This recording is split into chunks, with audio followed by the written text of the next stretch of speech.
ਸਾਹਿਬ ਜੀ। ਧੰਨ ਧੰਨ ਧੰਨ ਜਨ ਆਇਆ, ਜਿਸ ਪ੍ਰਸਾਦ ਸਭ ਜਗਤ ਤਰਾਇਆ। ਜਨ ਆਵਨ ਕਾ ਇਹ ਹੈ ਸੁਆਉ, ਜਨ ਕੈ ਸੰਗ ਚਿਤ ਆਵੈ ਨਾਉ। ਆਪ ਮੁਕਤ ਮੁਕਤ ਕਰੈ ਸੰਸਾਰ, ਨਾਨਕ ਤਿਸ ਜਨ ਕਉ ਸਦਾ ਨਮਸਕਾਰ। ਸੂਰਜ ਕਿਰਨ ਮਿਲੇ, ਜਲ ਕਾ ਜਲ ਹੁਆ ਰਾਮ। ਜੋਤੀ ਜੋਤ ਰਲੀ, ਸੰਪੂਰਨ ਥੀਆ ਰਾਮ। ਜਿਉਂ ਜਲ ਮੈਂ ਜਲ ਆਏ ਖਟਾਨਾ, ਤਿਉਂ ਜੋਤੀ ਸੰਗ ਜੋਤ ਸਮਾਨਾ।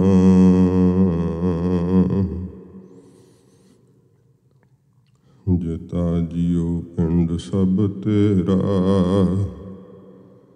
ਤੂੰ ਅੰਤਰ ਜਾਮੀ ਪੁਰਖ ਭਗਵਾਨ।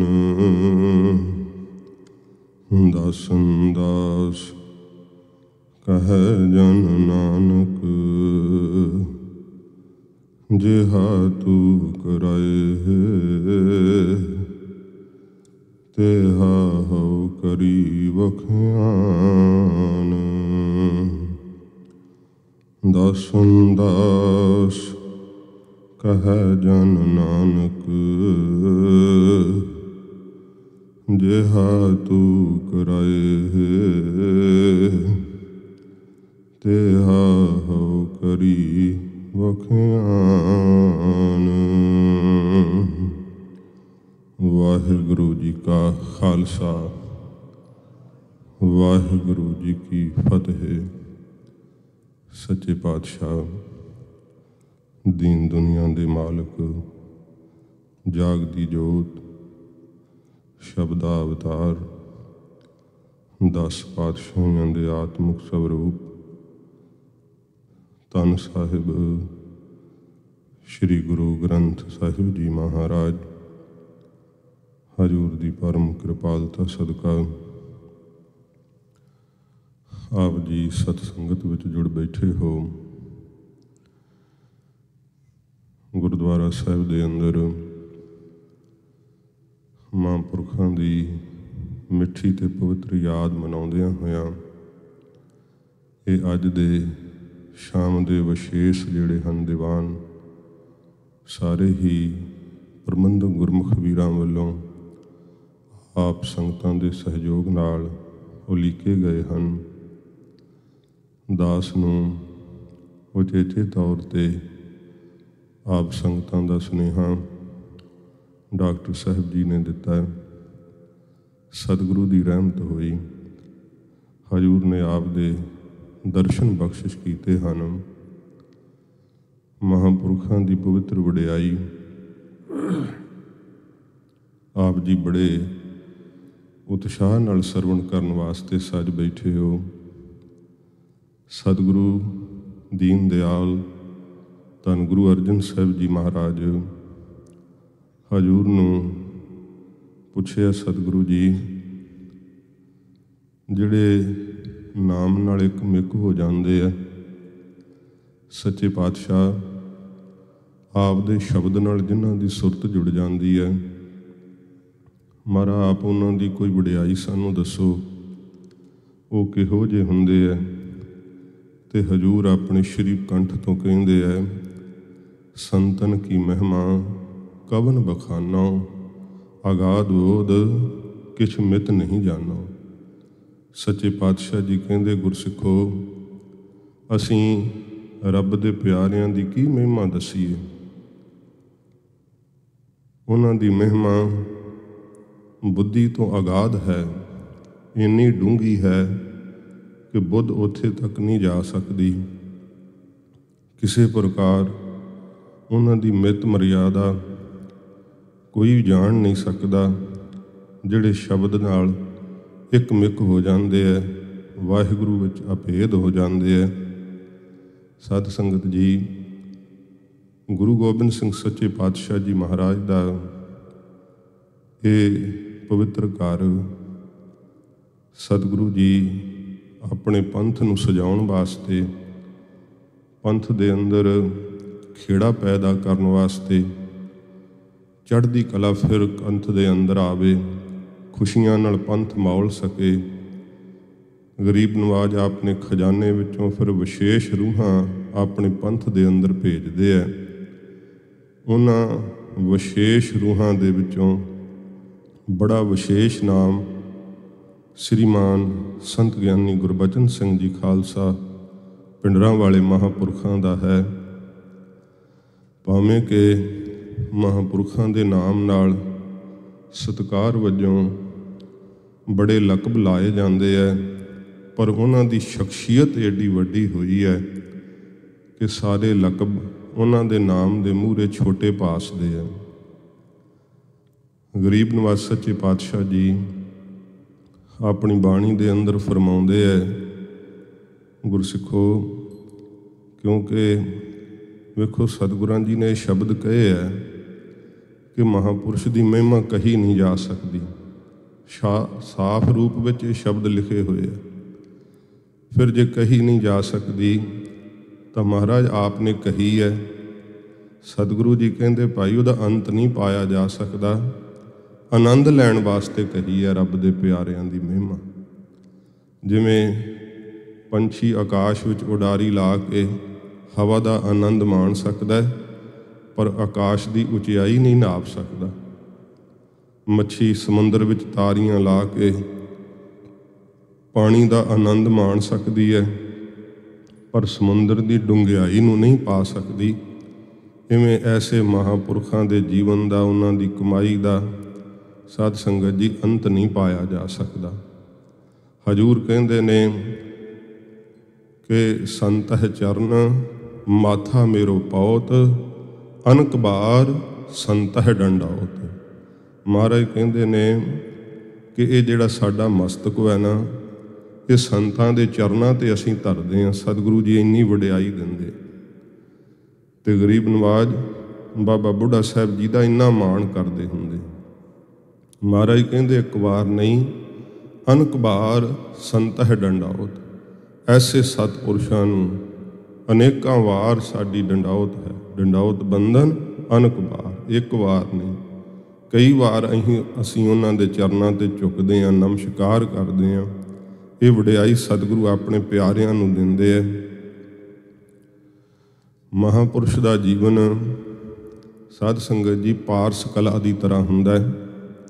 ਸਤਿਗੁਰੂ ਜੀ ਬਾਣੀ ਦੇ ਅੰਦਰ ਫਰਮਾਨ ਦਿੰਦੇ ਹੈ, ਕੋਈ ਗੁਰਸਿੱਖੋ, ਜਿਹੜਾ ਪਾਰਸ ਹੁੰਦਾ ਇਹਦਾ ਸੁਭਾਅ ਹੁੰਦਾ ਹੈ ਕਿ ਜਿਹੜੀਆਂ 8 ਪ੍ਰਕਾਰ ਦੀਆਂ ਧਾਤਾਂ ਹੁੰਦੀਆਂ ਨਾ, ਉਹਨਾਂ ਵਿੱਚੋਂ ਕਿਸੇ ਵੀ ਧਾਤ ਨੂੰ ਪਾਰਸ਼ ਨਾਲ ਸੁਹਾ ਦਿਓ, ਉਹ ਸੜੇ ਹੋਏ ਲੋਹੇ ਨੂੰ ਵੀ ਸੋਨਾ ਕਰ ਦੇਣ ਦੀ ਸਮਰੱਥਾ ਪਾਰਸ ਰੱਖਦਾ ਹੁੰਦਾ।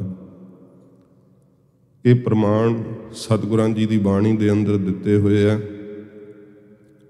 ਮਹਾਰਾਜ ਰੱਬ ਦੇ ਪਿਆਰਿਆਂ ਦੀ ਸੰਗਤ ਚੰਦਨ ਦੇ ਬੂਟੇ ਦੀ ਨਿਆਈ ਸਤਿਗੁਰੂ ਜੀ ਦੱਸਦੇ ਹੈ।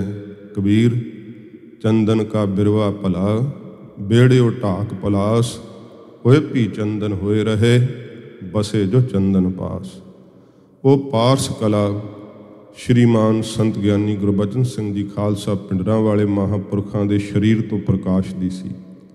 ਸ਼ਬਦ ਦੀ ਜ਼ਾਹਰੀ ਕਲਾ ਉਹਨਾਂ ਦੇ ਮਸਤਕ ਤੋਂ, ਉਹਨਾਂ ਦੇ ਨੇਤਰਾਂ ਤੋਂ ਵਰਦੀ ਸੀ।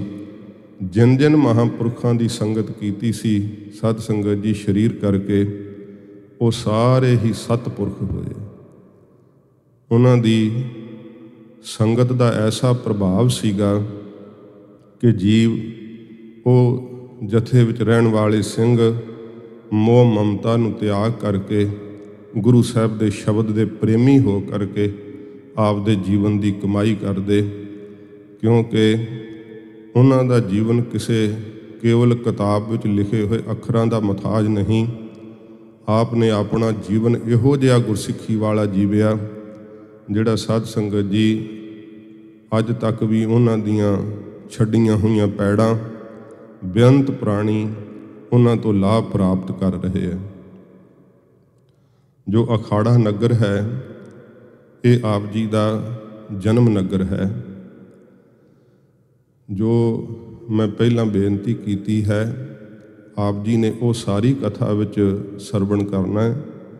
ਪਾਰਸ ਦੀ ਕਲਾ ਵਰਤਣੀ ਹੈ। ਜੋ ਪਾਰਸ ਵਿੱਚ ਸ਼ਕਤੀ ਹੈ ਨਾ, ਜੋ ਚੰਦਨ ਵਿੱਚ ਸ਼ਕਤੀ ਹੈ, ਐਸੀ ਸ਼ਕਤੀ ਮਹਾਰਾਜ ਕਹਿੰਦੇ ਭਾਈ ਸਤਿਪੁਰਸ਼ ਦੇ ਜੀਵਨ ਵਿੱਚ ਵਰਤਦੀ ਹੈ। ਜੋ ਹੋਵੇ ਮਹਾਂਪੁਰਖ, ਜਿਵੇਂ ਕੋਈ ਅਮਲੀ ਨਸ਼ਾ ਖਾਣ ਵਾਲਾ ਹੁੰਦਾ ਨਾ, ਉਹਦੇ ਸਾਧ ਸੰਗਤ ਜੀ ਰਹਿਣ ਬਹਿਣ ਸਹਿਣ ਤੋਂ ਪਤਾ ਲੱਗਦਾ ਹੈ ਕਿ ਇਹਨੂੰ ਕੋਈ ਅਮਲ ਲੱਗਾ ਹੋਇਆ। ਜਿਹੜਾ ਸੰਸਾਰੀ ਪੁਰਖ ਹੈ ਉਹਦੇ ਪਦਾਰਥਾਂ ਦੀ ਭੁੱਖ ਜਿਹੜੀ ਹੈ ਸੰਸਾਰ ਦੇ ਅੰਦਰ ਦੂਸਰੇ ਜੀਆਂ ਨੂੰ ਉਹਦੇ ਜੀਵਨ ਦੀ ਬਾਬਤ ਪ੍ਰਤੀਤ ਕਰਾ ਦਿੰਦੀ ਹੈ। ਜਿਹੜੀ ਸ਼ਬਦ ਦੀ ਕਮਾਈ ਹੈ, ਸੱਚੇ ਪਾਤਸ਼ਾਹ ਜੀ ਮਹਾਰਾਜ ਦਾ ਪਵਿੱਤਰ ਨਾਮ ਹੈ, ਇਹ ਸੰਸਾਰ ਦੇ ਜੀਵ ਜਦੋਂ ਉਹਨਾਂ ਦੇ ਚਿਹਰੇ ਵੱਲ ਤੱਕਦੇ ਆ ਨਾ, ਇੱਕ ਤੱਕਣੀ ਮਾਤਰ ਸਹੀ ਠੰਡ ਵਰਤ ਜਾਂਦੀ ਹੈ। ਮਹਾਰਾਜ ਜੀ ਨੇ ਸ਼ਬਦ ਬਾਣੀ ਵਿੱਚ ਕਹੇ ਹੈ, ਪਰ ਬ੍ਰਹਮ ਗਿਆਨੀ ਕੀ ਦ੍ਰਿਸ਼ਟ ਅੰਮ੍ਰਿਤ ਬਰਸੀ। ਇਹ ਪ੍ਰਤੱਖ ਉਹਨਾਂ ਦੇ ਜੀਵਨ ਵਿੱਚ ਕਲਾ ਸੀ। ਜਿੱਧਰ ਨੂੰ ਵੇਖਦੇ ਸੀ ਪਾਰਸ ਕਲਾ ਵਰਤਾਉਂਦੇ ਸਨ। ਐਸੇ ਐਸੇ ਸਾਧ ਸੰਗਤ ਜੀ ਉਹਨਾਂ ਦੇ ਜੀਵਨ ਤੋਂ ਪ੍ਰਭਾਵਿਤ ਹੋਏ, ਜਿਹੜੇ ਜੁਆਰੀ ਸਨ, ਜਿਹੜੇ ਵਿਸ਼ਈ ਸਨ, ਬਿਲਕੁਲ ਨਾਸਤਿਕ ਸਨ। ਮਹਾਂਪੁਰਖਾਂ ਦੀ ਇੱਕ ਤੱਕਣੀ ਨਾਲ ਹੀ ਸ਼ਬਦ ਦੇ ਪ੍ਰੇਮੀ ਹੋ ਗਏ, ਨਾਮ ਦੇ ਰਸੀਏ ਹੋ ਕਰਕੇ ਉਹਨਾਂ ਨੇ ਜੀਵਨ ਦੀ ਕਮਾਈ ਕੀਤੀ। ਜਿਵੇਂ ਸੜਿਆ ਹੋਇਆ ਲੋਹਾ, ਇਸੇ ਤਰ੍ਹਾਂ ਜਿਹੜੇ ਜੀਵ ਵਕਾਰੀ ਹੈ, ਪਾਪਾਂ ਦੀ ਮੈਲ ਇੰਨੀ ਚੰਬੜੀ ਹੋਈ ਹੈ ਕਿ ਕਦੇ ਵੀ ਘੜੀ ਮਾਤਰ ਸੁੱਖ ਨਹੀਂ, ਕਦੇ ਚੈਨ ਨਹੀਂ ਆਇਆ। ਜਦੋਂ ਐਸੇ ਮਹਾਨ ਮਹਾਂਪੁਰਖਾਂ ਦੀ ਸੰਗਤ ਪ੍ਰਾਪਤ ਹੋਈ, ਸਾਧ ਸੰਗਤ ਜੀ ਉਹ ਵੀ ਜੀਵਨ ਮੁਕਤੀ ਦੇ ਪ੍ਰਸਾਦ ਨੂੰ ਪਾ ਕੇ ਨਿਹਾਲ ਹੋਏ। ਮਹਾਂਪੁਰਖਾਂ ਦਾ ਜੋ ਨਗਰ ਹੈ, ਇਹਦਾ ਪਿਛੋਕੜ ਹੈ ਕਿ ਜਿਸ ਵਕਤ ਪਾਂਡਵਾਂ ਨੇ ਜਿਹੜਾ 13ਵਾਂ ਅਗਿਆਤਵਾਸ ਸਾਲ ਜਿਹੜਾ ਕੱਟਿਆ ਸੀਗਾ ਲੁਕ ਕੇ, ਉਹ ਇੱਥੇ ਕੱਟਿਆ ਸੀ। ਇਹ ਵਿਰਾਟ ਰਾਜੇ ਦੀ ਰਾਜਧਾਨੀ ਸੀ। ਭੀਮਸੈਨ ਨੇ ਕਾਮੀ ਕ੍ਰੀਚਕ ਦਾ ਇੱਥੇ ਹੀ ਅੰਤ ਕੀਤਾ ਸੀ। ਉਹਨਾਂ ਦੀ ਇਹ ਕਸਰਤ ਦੀ ਜੂਹ ਜਗ੍ਹਾ ਹੋਣ ਕਰਕੇ ਇਸ ਦਾ ਨਾਮ ਅਖਾੜਾ ਪ੍ਰਸਿੱਧ ਹੋਇਆ ਸੀ। ਭਾਵੇਂ ਕਿ ਕਈ ਵਾਰ ਨਗਰ ਉਜੜਿਆ ਵੀ, ਪਰ ਫਿਰ ਜਦੋਂ ਇਹ ਨਗਰ ਵਸੋਂ ਵਿੱਚ ਆਇਆ, ਇਸ ਦਾ ਨਾਮ ਅਖਾੜਾ ਪ੍ਰਸਿੱਧ ਰਿਹਾ। ਸ਼੍ਰੀਮਾਨ ਸੰਤ ਗਿਆਨੀ ਗੁਰਬਚਨ ਸਿੰਘ ਜੀ ਖਾਲਸਾ ਪਿੰਡਰਾਂ ਵਾਲੇ ਮਹਾਂਪੁਰਖਾਂ ਦਾ, ਸਰਦਾਰ ਰੂੜ ਸਿੰਘ ਜੀ ਆਪ ਦੇ ਸਤਿਕਾਰਯੋਗ ਪਿਤਾ ਜੀ, ਮਾਤਾ ਆਨੰਦ ਕੌਰ ਜੀ, ਜਿਨ੍ਹਾਂ ਦੀ ਕੁੱਖ ਤੋਂ ਸਾਧ ਸੰਗਤ ਜੀ ਫੱਗਣ ਦੀ ਸੰਗਰਾਂਦ ਨੂੰ ਆਪ ਜੀ ਦਾ ਜਨਮ ਹੋਇਆ। ਇਹ ਧੰਨ ਗੁਰੂ ਗੋਬਿੰਦ ਸਿੰਘ ਸੱਚੇ ਪਾਤਸ਼ਾਹ ਦੇ ਕਹੇ ਹੋਏ ਵਰਦਾਨ ਦੇ ਬਚਨ ਸਨ ਆਪ ਜੀ ਦੇ ਪੁਰਖਿਆਂ ਨੂੰ। ਮਾਤਾ ਸੇਵੀ ਜੀ, ਜਿਨ੍ਹਾਂ ਨੇ ਜਦੋਂ ਬਾਜਾਂ ਵਾਲੇ ਸਤਿਗੁਰਾਂ ਜੀ ਨੇ ਜੰਗਲ ਦੇਸ਼ ਨੂੰ ਭਾਗ ਲਾਏ, ਹਜੂਰ ਨੂੰ ਦੁੱਧ ਭੇਟ ਕੀਤਾ ਸੀ ਮਲਾਈ ਸਮੇਤ। ਸਤਿਗੁਰੂ ਜੀ ਨੇ ਛਕ ਕੇ ਵਰਦਾਨ ਦਿੱਤਾ ਸੀ, ਮਾਤਾ ਤੇਰੇ ਘਰ ਇਸ ਵੰਸ਼ ਦੇ ਵਿੱਚ ਸਾਡੀ ਵਿਸ਼ੇਸ਼ ਕਿਰਪਾ ਵਾਲਾ ਇੱਕ ਪੁਰਖ ਆਵੇਗਾ, ਜਿਹੜਾ ਰਾਜ ਜੋਗੀ ਹੋਵੇਗਾ, ਵਿੱਦਿਆ ਦਾ ਧਨੰਤਰ ਹੋਵੇਗਾ, ਨਾਮ ਬਾਣੀ ਦਾ ਸੋਮਾ ਹੋਵੇਗਾ। ਇਹ ਸੱਚੇ ਪਾਤਸ਼ਾਹ ਜੀ ਨੇ ਵਰਦਾਨ ਸ਼੍ਰੀਮਾਨ ਸੰਤ ਗਿਆਨੀ ਗੁਰਬਚਨ ਸਿੰਘ ਜੀ ਖਾਲਸਾ ਪਿੰਡਰਾਂ ਵਾਲਿਆਂ ਦੀ ਬਾਬਤ ਦਿੱਤੇ। ਤੇ ਜਦੋਂ ਉਹ ਸਮਾਂ ਆਇਆ, ਮਾਤਾ ਜੀ ਦੇ ਕੁੱਖ ਤੋਂ ਆਪ ਜੀ ਨੇ ਜਨਮ ਲਿਆ। ਫੱਗਣ ਦੇ ਮਹੀਨੇ ਦੀ ਸੰਗਰਾਂਦ ਹੁੰਦੀ ਹੈ। ਫਲਗੁਣ ਆਨੰਦ ਉਪਾਰਜਣਾ ਹਰ ਸੱਜਣ ਪ੍ਰਗਟੇ ਆਏ। ਫੱਗਣ ਦਾ ਮਹੀਨਾ ਜਦੋਂ ਆਨੰਦ ਪ੍ਰਗਟ ਹੋ ਜਾਂਦਾ ਹੈ, ਤੇ ਮਾਤਾ ਜੀ ਦਾ ਨਾਮ ਹੈ ਆਨੰਦ ਕੌਰ। ਮਾਤਾ ਆਨੰਦ ਕੌਰ ਜੀ ਨੂੰ ਇਹ ਫਲ ਉਪਾਰ ਜਨਾ, ਇਹ ਸੁਖ ਪ੍ਰਗਟ ਹੋ ਗਿਆ ਜੋ ਕਿਸਲੇ ਸਮੇਂ ਵਿੱਚ ਸਤਿਗੁਰਾਂ ਜੀ ਨੇ ਇਹ ਬਖਸ਼ਿਸ਼ ਕੀਤੀ ਸੀ। ਮਹਾਰਾਜ ਜੀ ਦੇ ਬਖਸ਼ਿਸ਼ ਭਰੇ ਬਚਨ ਸਫਲੇ ਹੋਏ। ਸਤਿਗੁਰੂ ਪਾਤਸ਼ਾਹ ਜੀ ਮਹਾਰਾਜ ਦੀ ਵਿਸ਼ੇਸ਼ ਕਿਰਪਾ ਦੇ ਪਾਤਰ ਮਹਾਂਪੁਰਖਾਂ ਦਾ ਇਸ ਘਰ ਦੇ ਅੰਦਰ ਜਨਮ ਹੋਇਆ। ਜਦੋਂ ਸਤਿਗੁਰਾਂ ਜੀ ਦੇ ਹਜ਼ੂਰ ਨਮਸਕਾਰ ਕਰਾਉਣ ਵਾਸਤੇ ਲਿਆਂਦਾ ਤੇ ਧੰਨ ਸਾਹਿਬ ਸ੍ਰੀ ਗੁਰੂ ਗ੍ਰੰਥ ਸਾਹਿਬ ਜੀ ਮਹਾਰਾਜ ਨੇ ਸ੍ਰੀ ਮੁਖ ਵਾਕ ਦਿੱਤਾ ਸੀ, ਗੁਰ ਪੂਰਾ ਭੇਟਿਓ ਵਡਭਾਗੀ, ਮਨਹਿ ਭਇਆ ਪ੍ਰਗਾਸਾ, ਕੋਏ ਨਾ ਪਹੁੰਚਨ ਹਾਰਾ ਦੂਜਾ, ਆਪਣੇ ਸਾਹਿਬ ਕਾ ਪਰਵਾਸਾ। ਇਹ ਸ੍ਰੀ ਮੁਖ ਵਾਕ ਮਹਾਂਪੁਰਖਾਂ ਦੀ ਜੀਵਨ ਦੀ ਕਮਾਈ ਸਾਧ ਸੰਗਤ ਜੀ ਦੱਸਦਾ ਹੈ।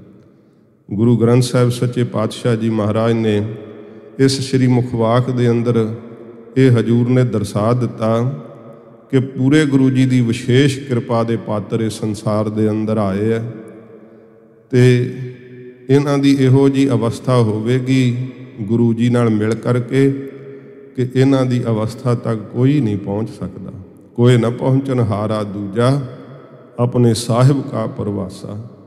ਇਹੋ ਜਿਹਾ ਸਤਿਗੁਰਾਂ ਜੀ ਦੇ ਚਰਨਾਂ ਦੇ ਉੱਪਰ ਸਦਾ ਨਿਸ਼ਚਾ ਟਿਕਾਉਣਗੇ। ਗਰੀਬ ਨਿਵਾਸ ਸੱਚੇ ਪਾਤਸ਼ਾਹ ਜੀ ਮਹਾਰਾਜ ਦੀ ਕਿਰਪਾ ਨਾਲ ਸਾਰੀਆਂ ਰਹੁ ਰੀਤਾਂ ਜਿਹੜੀਆਂ ਸੀ ਗੁਰਮਤਿ ਅਨੁਸਾਰ ਹੋਈਆਂ। ਜਨਮ ਸੰਸਕਾਰ ਹੋਇਆ। ਸਾਧ ਸੰਗਤ ਜੀ 13 ਮਹੀਨਿਆਂ ਦੀ ਆਪ ਦੀ ਆਜੂ ਸੀ ਤੇ ਆਪ ਜੀ ਦੇ ਮਾਤਾ ਜੀ ਅਕਾਲ ਚਲਾਣਾ ਕਰ ਗਏ, ਸਦੀਵੀ ਵਿਛੋੜਾ ਦੇ ਗਏ। ਇੰਨੀ ਛੋਟੀ ਉਮਰ ਦੇ ਵਿੱਚ ਆਪ ਜੀ ਦੇ ਮਾਤਾ ਜੀ ਜਦੋਂ ਚੜ੍ਹਾਈ ਕਰ ਗਏ, ਫਿਰ ਆਪ ਜੀ ਦੇ ਭੂਆ ਜੀ ਨੇ ਆਪ ਜੀ ਨੂੰ ਤੇ ਦਾਦੀ ਮਾਤਾ ਨੇ ਪਾਲਿਆ ਹੈ।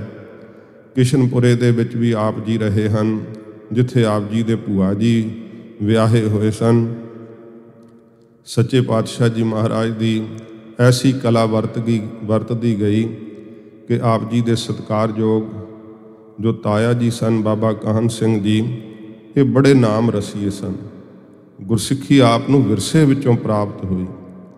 ਇਹ ਇੰਨੇ ਵਿਦਿਆ ਦੇ ਧਨੰਤਰ ਸਨ, ਇਹਨਾਂ ਨੇ ਤਕਰੀਬਨ ਸਾਰਿਆਂ ਵਿਦਾਂਤ ਦੇ ਗ੍ਰੰਥ ਪੜ੍ਹੇ ਹੋਏ ਸੀ, ਸੰਸਕ੍ਰਿਤ ਦੇ ਗ੍ਰੰਥ ਪੜ੍ਹੇ ਹੋਏ ਸਨ।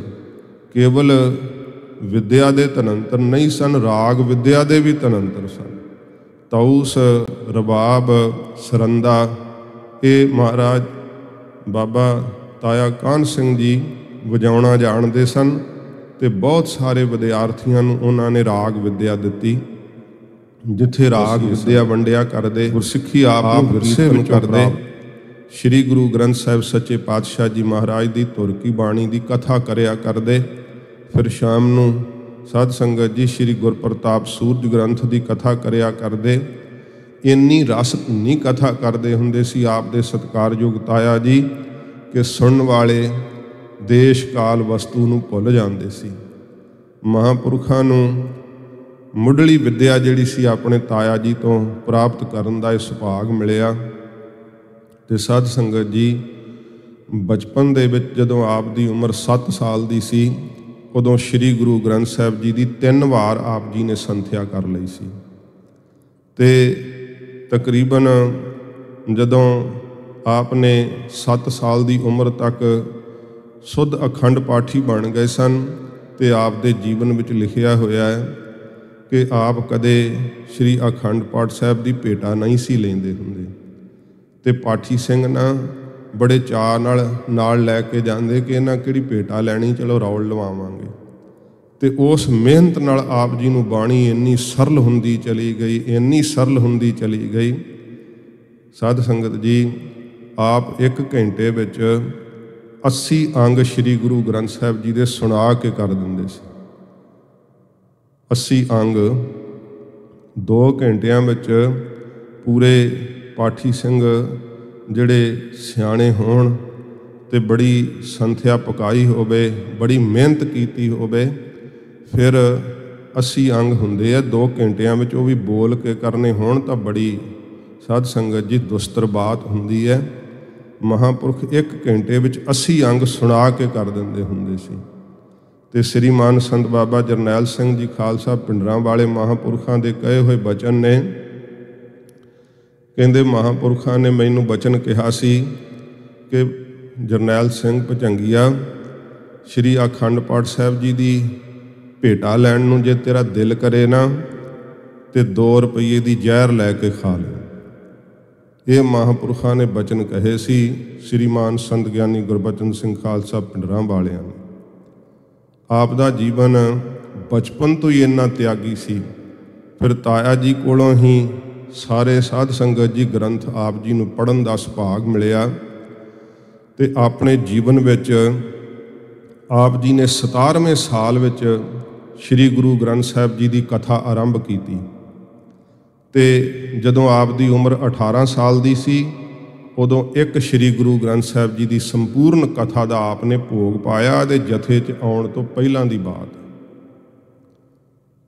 ਇਹੋ ਜੀ ਵਿੱਦਿਆ, ਕਿਉਂਕਿ ਜਿਹੜਾ ਵੀ ਕੋਈ ਕਮਾਈ ਵਾਲਾ ਪੁਰਖ, ਉਦੋਂ ਸਾਡੇ ਪੁਰਖਿਆਂ ਵਿੱਚ ਬਹੁਤਾਤ ਹੁੰਦੀ ਸੀ ਜਿਹੜੇ ਸ਼ਬਦ ਦੇ ਬਹੁਤੇ ਪ੍ਰੇਮੀ ਤੇ ਅਭਿਆਸੀ ਹੋਇਆ ਕਰਦੇ ਸੀ। ਆਪ ਦੇ ਮਸਤਕ ਵੱਲ ਵੇਖ ਕਰਕੇ ਉਹ ਨਾਮ ਰਸੀਏ ਅੰਦਾਜ਼ਾ ਲਾਉਂਦੇ ਸਨ ਕਿ ਇਹ ਕੋਈ ਵਿਸ਼ੇਸ਼ ਰੂਹ ਸੰਸਾਰ 'ਤੇ ਆਈ ਹੈ, ਕਿਉਂਕਿ ਜਿਹੜੇ ਗ੍ਰੰਥ ਨੂੰ ਇੱਕ ਵਾਰੀ ਪੜ੍ਹ ਲੈਂਦੇ ਸੀ ਉਹ ਕਦੇ ਆਪ ਨੂੰ ਵਿਸਰਦਾ ਨਹੀਂ ਸੀ। ਆਪ ਦੇ ਤਾਇਆ ਬਾਬਾ ਭਾਨ ਸਿੰਘ ਜੀ ਐਡੇ ਵਿਦਵਾਨ ਸੀ ਕਿ ਕਾਂਸ਼ੀ ਦੇ ਕਈ ਪੰਡਤ ਉਹਨਾਂ ਕੋਲੋਂ ਪੜ੍ਹ ਕੇ ਗਏ ਸੀ ਵਿਦਾਂਤ ਦੇ ਗ੍ਰੰਥ।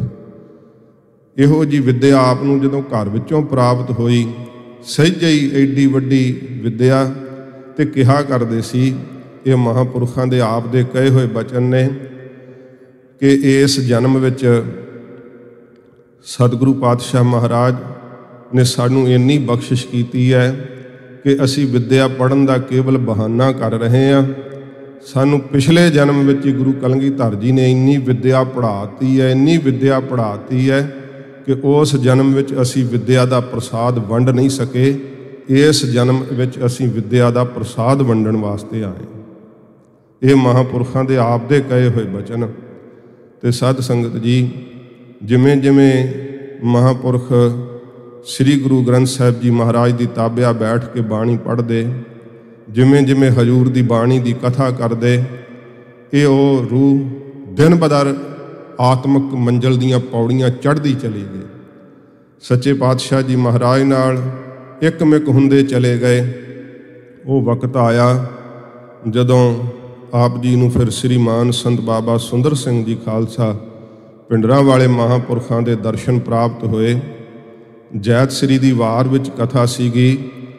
ਜਦੋਂ ਸੰਤ ਬਾਬਾ ਸੁੰਦਰ ਸਿੰਘ ਜੀ ਮਹਾਰਾਜ ਕਥਾ ਕਰਿਆ ਕਰਦੇ ਸੀ, ਸਾਧ ਸੰਗਤ ਜੀ, ਕੋਈ ਕਮਾਈ ਵਾਲਾ ਪੁਰਖ ਆਪਣੀ ਰਸਨਾ ਤੋਂ ਬੋਲੇ ਤੇ ਸਤਿਗੁਰੂ ਪਾਤਸ਼ਾਹ ਜੀ ਮਹਾਰਾਜ ਦੀ ਸ਼ਬਦ ਦੀ ਕਮਾਈ ਬਾਬਤ ਕਵੀ ਭਾਈ ਸੰਤੋਖ ਸਿੰਘ ਜੀ ਨੇ ਲਿਖਿਆ ਕਿ ਉਹ ਫਿਰ ਉਹ ਬੋਲ ਹੁੰਦੇ ਹੈ ਜਿਵੇਂ ਬੰਦੂਕ ਵਿੱਚ ਪਾਈ ਹੋਈ ਗੋਲੀ ਤੇ ਸਾਹਮਣੇ ਬਣਿਆ ਕੋਈ ਨਿਸ਼ਾਨਾ।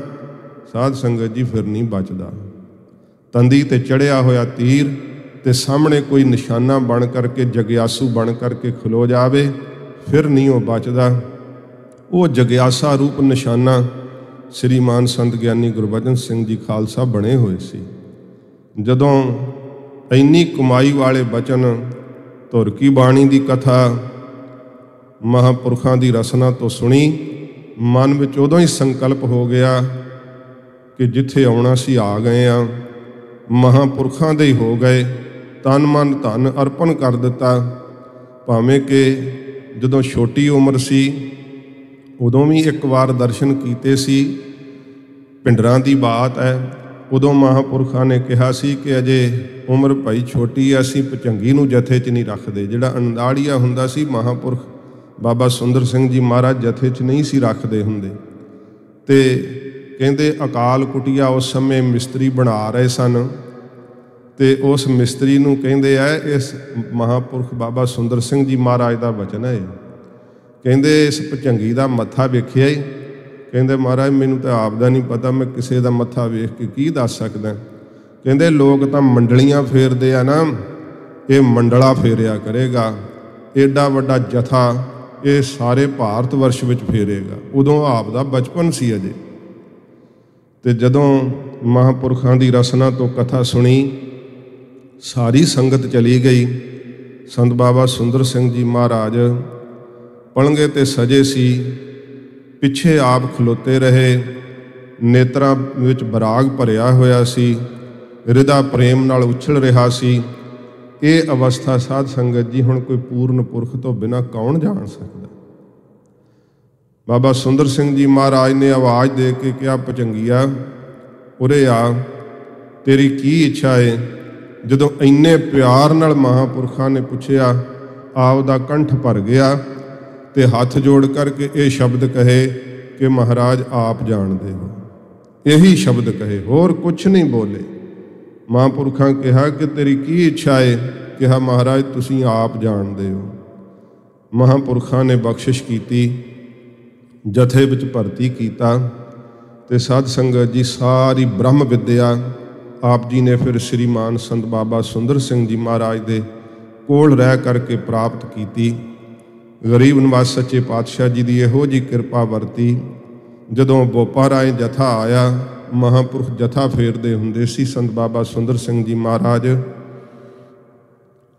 जिहड़े साध संगत जी कुछ शरीर जिन्हां ने ये सब कुछ अखीं डिठा सी, वो शरीर हुण तां उन्हां विचों कोई विरला टामा होवे तां हो सकदा है, नहीं तो अज तो कोई 20-25 साल पहला उन्हां विचों कई शरीर सन। ते उन्हां दा दसना सी कि संत बाबा सुंदर सिंह जी महाराज जदों कथा करदे हुंदे सी, चंदोआ साहिब विचों अमृत चोण लग पैंदा सी। महापुरखां दे कथा करन तों पक्षी चहकना भुल जांदे सी, प्रकृति ते इन्ना असर हुंदा सी, आला दुआला सब सुन्न हो जांदा सी जदों आप कथा करदे हुंदे। ते महापुरख जदों बोपा राय विखे आए, विशेष उन्हां सिंघां दे नाम सत्कारयोग ਗਿਆਨੀ ਪ੍ਰੀਤਮ ਸਿੰਘ जी इंग्लैंड वाले महापुरखां दे विद्यार्थी है। उन्होंने महापुरखां दा जीवन ज्ञान किरना पुस्तक लिखी है। उहदे विच विशेष हवाले बहुत विस्तार नाल दिते है। जदों महापुरखां ने इत्थे विशेष ਸਿੰਘਾਂ ਨੂੰ जपजी साहिब की बाणी का अभ्यास करवाया तो साध संगत जी तकरीबन 84 पाठ सारे सिंह जिन्हां दी ये महापुरखां सेवा लाई सी, वो 84 रोज़ पाठ करते हुंदे सी जपजी साहिब दे।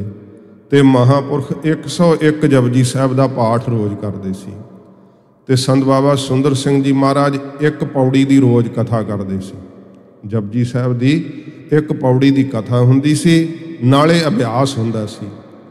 ते जिमें जिमें ये 40 दिन साध संगत जी संपूर्ण होए, नाल अभ्यास होया 40 दिन, नाल कथा जिहड़ी सी 40 दिनां विच महापुरखां ने संपूर्ण कीती। ते जिक्र आउंदा है कि बाबा सुंदर सिंह जी महाराज ने उदों विद्यार्थियों नूं सब ਸਿੰਘਾਂ नूं कहा, भाई ਸਿੰਘੋ सानू जपजी साहिब की महिमा जिहड़ी आ वो सुणाओ। कुछ ही मिनटां दा जिक्र वो लिखिया होया ते सारे सिंह आ समर्थ रहे।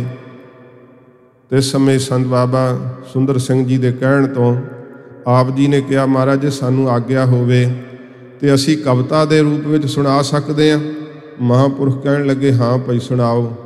आपने थोड़े मिनटां दे विच कविता दे रूप विच जपजी साहिब दा सार अंश कहा। महापुरख उदों ही खुश हो गए आप दे उपर, बड़ी बख्शिश आपने दृष्टि नाल तकिया। ते महापुरखां दा इत्थे साध संगत जी जो खेड़ वरती सी, आप जपजी साहिब दे जदों पाठ करते सन, केते इंद चंद सूर केते केते मंडल देस, वो सब कुछ आप जी नूं अखां नाल दिसण लग पिया। आख्या महाराज मैनूं ये सब कुछ अखां नाल दिसण लग पिया। ते बाबा सुंदर सिंह जी महाराज आख्या कि भाई पुरखा हुण तेरी ब्रह्म अवस्था हो गई, इनू छुपा लै, इनू लुका लै, गुप्त कर लै। महापुरखां नूं उदों ये अवस्था प्राप्त हो चुकी सी। ते साध संगत जी विचरदियां होयां जदों वो समा आया, संत बाबा सुंदर सिंह जी महाराज ने बोपा राय नगर विच ही आप जी दे कोलों श्री गुरु ग्रंथ साहिब जी की सारी लड़ीवार कथा बैठ के संगत विच सुनी। महापुरख कथा करते हुंदे सीगे ते ये कथा 40 ਦਿਨਾਂ ਵਿੱਚ ਸੰਪੂਰਨ ਹੋਈ ਸੀ ਸ਼੍ਰੀ ਗੁਰੂ ਗ੍ਰੰਥ ਸਾਹਿਬ ਜੀ ਦੀ ਲੜੀਵਾਰ ਕਥਾ। ਸਹਿਜ ਪਾਠ ਕਰਨਾ ਹੋਵੇ ਆਪਾਂ ਤੇ 40 ਦਿਨ ਸਾਨੂੰ ਬੜੇ ਥੋੜ੍ਹੇ ਜਿਹੇ ਪ੍ਰਤੀਤ ਹੁੰਦੇ ਹੈ। ਸ਼੍ਰੀ ਗੁਰੂ ਗ੍ਰੰਥ ਸਾਹਿਬ ਜੀ ਮਹਾਰਾਜ ਦੀ ਲੜੀਵਾਰ ਕਥਾ 40 ਦਿਨਾਂ ਵਿੱਚ ਮਹਾਂਪੁਰਖ ਕਈ ਚਿਰ ਕਥਾ ਕਰਦੇ ਤੇ ਸੰਤ ਬਾਬਾ ਸੁੰਦਰ ਸਿੰਘ ਜੀ ਸੰਗਤ ਸਮੇਤ ਬੈਠ ਕਰਕੇ ਸੁਣਦੇ। ਜਦੋਂ ਇਹ ਕਥਾ ਸੰਪੂਰਨ ਹੋਈ ਉਦੋਂ ਸੰਤ ਬਾਬਾ ਸੁੰਦਰ ਸਿੰਘ ਜੀ ਮਹਾਰਾਜ ਨੇ ਸਭ ਸਿੰਘਾਂ ਨੂੰ ਆਖਿਆ ਕਿ ਸਿੰਘੋ, ਤੁਸੀਂ ਸਾਰੇ ਨਾਲ ਰਹੇ ਹੋ, ਬੜੀ ਕਮਾਈ ਵਾਲੇ ਹੋ, ਪਰ ਜਿਹੜੀ ਸ਼ਬਦ ਦੀ ਬਖਸ਼ਿਸ਼ ਸੰਤ ਬਾਬਾ ਬਿਸ਼ਨ ਸਿੰਘ ਜੀ ਮਹਾਰਾਜ ਦੇ ਰਾਹੀਂ ਗੁਰੂ ਕਲਗੀਧਰ ਜੀ ਨੇ ਮੇਰੇ ਅੰਦਰ ਧਰੀ ਹੈ, ਉਹ ਸ਼ਬਦ ਦੀ ਬਖਸ਼ਿਸ਼ ਅੱਜ ਤੋਂ ਅਸੀਂ ਭਾਈ ਗੁਰਬਚਨ ਸਿੰਘ ਜੀ ਦੇ ਅੰਦਰ ਭੇਟ ਕਰਦੇ ਹਾਂ। ਆਪਣੀ ਸਾਰੀ ਜ਼ਿੰਦਗੀ ਦੀ ਕਮਾਈ ਇਹਨਾਂ ਦੀ ਝੋਲੀ ਵਿੱਚ ਅਸੀਂ ਝਾੜ ਦਿੱਤੀ ਹੈ। ਇਹ ਮਹਾਂਪੁਰਖਾਂ ਨੇ ਬਚਨ ਕਹੇ ਸੀ। ਤੇ ਫਿਰ ਸੰਤ ਬਾਬਾ ਸੁੰਦਰ ਸਿੰਘ ਜੀ ਨੇ ਬਚਨ ਕਿਹਾ ਸੀ ਕਿ ਜੇ ਕੋਈ ਤੁਹਾਡੇ ਤੋਂ ਘੱਟ ਪੜ੍ਹਿਆ ਵਿੱਦਿਆ ਵਾਲਾ ਸਾਹਮਣੇ ਆ ਜਾਵੇ ਨਾ, ਕਦੀ ਉਸ ਦੀ ਪਹੁੰਚ ਤੋਂ ਪਰਾਂ ਦਾ ਬਚਨ ਪੁੱਛ ਕੇ ਉਸ ਦੀ ਨਰਾਦਰੀ ਨਾ ਕਰਿਓ। ਇਹ ਮਹਾਂਪੁਰਖਾਂ ਨੇ ਸੱਚਖੰਡ ਜਾਣ ਵੇਲੇ ਬਚਨ ਕਹੇ ਸੀ। ਤੇ ਸਾਧ ਸੰਗਤ ਜੀ, ਕਿਸੇ ਪ੍ਰੇਮੀ ਨੇ ਕਿਹਾ ਸੀ ਕਿ ਤੁਸੀਂ ਸੋਹਣੇ ਵੇਖ ਕੇ ਦਸਤਾਰ ਦੇ ਦਿੱਤੀ ਹੈ, ਸੋਹਣਾ ਤੇ ਮੋਰ ਵੀ ਬੜਾ ਹੁੰਦਾ ਹੈ। ਮਹਾਂਪੁਰਖਾਂ ਕਿਹਾ, ਭਾਈ ਜਿੰਨੇ ਸੁਖੀ ਰਹਿਣਾ ਹੈ ਉਹ ਇਹਨਾਂ ਦਾ ਸਹਿਯੋਗ ਦਿਓ, ਨਾਲ ਮਿਲ ਕੇ ਚੱਲਿਓ ਤੇ ਸਾਰੀਆਂ ਖੁਸ਼ੀਆਂ ਤੇ ਮਿਲਣਗੀਆਂ, ਸੁੱਖ ਮਿਲਣਗੇ। ਜੇ ਕੋਈ ਇਹਨਾਂ ਦੇ ਵਿਰੋਧ ਵਿੱਚ ਖੜਾ ਹੋਵੇਗਾ ਤੇ ਉਹਨੂੰ ਕਦੇ ਸੁੱਖ ਨਹੀਂ ਪ੍ਰਾਪਤ ਹੋਵੇਗਾ। ਮਹਾਂਪੁਰਖਾਂ ਨੇ ਜਦੋਂ ਇਹ ਬਖਸ਼ਿਸ਼ ਕੀਤੀ ਸੀ, ਭਾਵੇਂ ਕਿ ਕਹਿੰਦੇ ਉਦੋਂ ਦਸਤਾਰ ਹੀ ਲੁਕਾ ਲਈ ਗਈ, ਤੇ ਮਹਾਂਪੁਰਖਾਂ ਨੇ ਜਿਹੜਾ ਸਾਜ਼ ਫੁਲਕਾਰੀ ਵਿੱਚ ਬੱਝਿਆ ਹੋਇਆ ਸੀ ਉਹ ਫੁਲਕਾਰੀ ਖੋਲ੍ਹ ਕੇ ਆਪ ਦੇ ਸੀਸ 'ਤੇ ਰੱਖੀ ਤੇ ਫੁੱਲ ਤੋੜ ਕਰਕੇ ਸੀਸ 'ਤੇ ਰੱਖ ਕੇ ਕਿਹਾ, ਇਵੇਂ ਹੀ ਤੁਹਾਡਾ ਹਿਰਦਾ ਫੁੱਲ ਵਾਂਗੂ ਸਦਾ ਖਿੜਿਆ ਰਹੇਗਾ, ਸਦਾ ਹੀ ਖਾਲਸਾ ਪੰਥ ਦੇ ਅੰਦਰ ਖੁਸ਼ਬੂਆਂ ਤੇ ਮਹਿਕਾਂ ਵੰਡਦੇ ਰਹੋਗੇ। ਇਹ ਮਹਾਂਪੁਰਖਾਂ ਨੇ ਵਰਦਾਨ ਦੇ ਬਚਨ ਆਪ ਜੀ ਦੇ ਪ੍ਰਥਾਏ ਕਹੇ ਸੀ।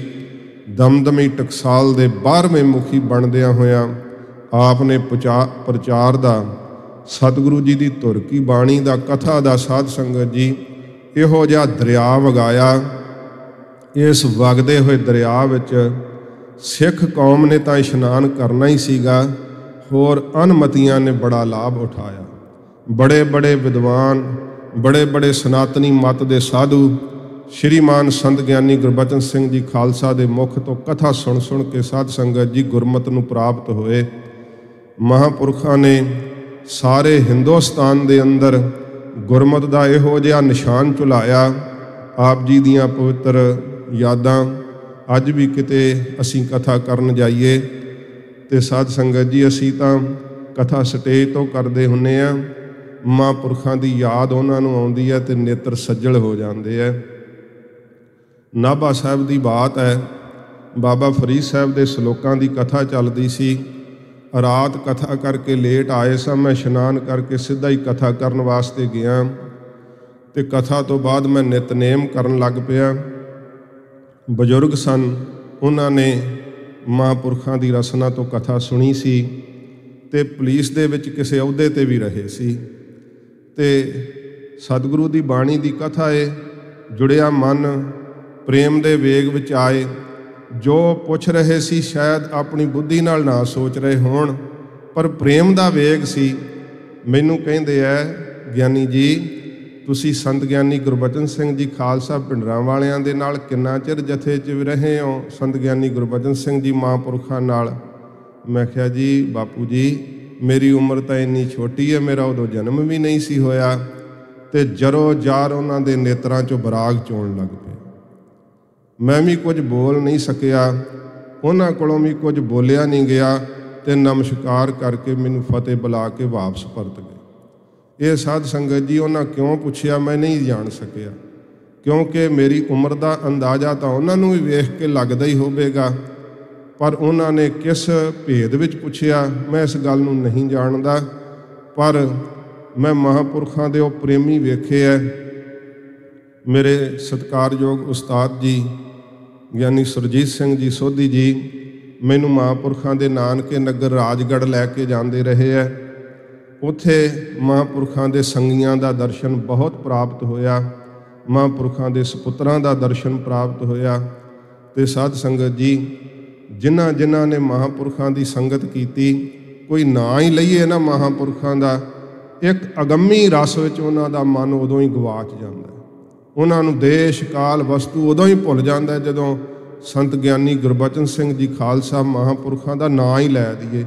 इन्ना ही कही है ना कि महाराज बड़े महापुरखों का कोई बचन सुनाओ तो नेत्रां विचों बराग जरा जार चोण लग पैंदा। उन्हां दी ऐसी पवित्र आत्मा है कि अज भी उन्हां दे संगी उन्हां नूं याद करदे आ ना, तो एक इहो जिहा रस उन्हां दे अंदर प्रगट हुंदा है जिहड़ा उन्हां कोलों शब्दां नाल बयान नहीं हुंदा। महापुरखों ने टकसाल की जदों सेवा संभाली है तो साध संगत जी, जिमें 12 वन्नी का सोना फिर विशेष हुंदा है ना, इवें बड़ी विशेष ही कृपा गुरु कलगीधर जी की वरती। महापुरखों ने मनमत का हुंजा ही लाता, नास्तिक पुणे नूं हूंज ही दिता। इन्नी आपने कृपा वरताई, बरखा कीती आपने नाम ते बाणी दी। जिथे जिथे आप पहुँच के कथा करदे साध संगत जी, उथे उथे इहो जे बूटे ला दिते जिहड़े अजे तक भी सिख पंथ नूं फल दे रहे। महापुरखों के पढ़ाए हुए विद्यार्थी सिंह साहिब लगे आ, उच्च पदवियां ते पहुँचे है। जदों किते आया करदे ते महापुरख हाथ जोड़ के उन्होंने कहिंदे, वेखो ये नहीं कि मेरे विद्यार्थी है तो साथों पढ़े है, उस पदवी नूं नमस्कार करदे। तो उन्होंने अगों कहना, महाराज इस तां तुहाडे विद्यार्थी हाँ। कहना नहीं, ये बाबा बुढ़ा साहब की गद्दी है, ये भाई मनी सिंह साहब का अस्थान है। तो महापुरख क्या करदे कि पंथ की चढ़ती कला लई सदा तुसां अरदास करनी है, तुहाडा फर्ज बनता है। तो जदों पंथ नूं लोड़ पवे अपना ये नाशवंत शरीर लुका के नहीं रखना, उदों पंथ दे लेखे ला देना, क्योंकि पंथ दीयां अहम पदवियां ते तुसीं बैठे हुए हो। ये महापुरख अपने विद्यार्थियों नूं जिथे उस पदवी का माण करदे, अपने विद्यार्थी होने के नाते साध संगत जी सिक्ख्या भी देंदे। महापुरख पहलों कदे कदे सफ़ेद दस्तार भी बन लेंदे हुंदे सीगे।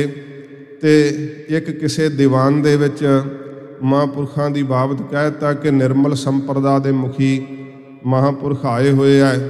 उस समय महापुरखों ने स्टेज ते यह निर्णय करके कहा सी कि भाई सानू जिहड़ी सेवा मिली है संत बाबा सुंदर सिंह जी महाराज तो, ये अमर शहीद बाबा दीप सिंह साहब जी की चलाई हुई, जो गुरु कलगीधर जी की बख्शिश नाल चलाई हुई दमदमी टकसाल है, उस संप्रदा की सानू ये सेवा प्राप्त हुई है। आपने उस तो बाद अपना नीला दमाला कर लिया सी, सदा नीली दस्तार आप अपने शीश ते सजाया करते सी। ते जो महापुरखों के कहे हुए बचन सन, साध संगत जी फिरोजपुर के नज़दीक आपने कथा करनी सीगी। उत्थे एक निर्मल संप्रदा के महात्मा ने जो शब्द है सतगुरु की अमृत बाणी का, गुर सागर रतनी भरपूरे अमृत संत चुगै नहीं दूरे। ये शब्द के साध संगत जी 21 अर्थ किए, बड़े विद्वान सन। 21 अर्थ करने सौखी बात नहीं है, ते पर उन्होंने ये शब्द कह दिते कि इस दे इन्ने ही अर्थ वै, इदों अगे होर अर्थ नहीं हो सकते।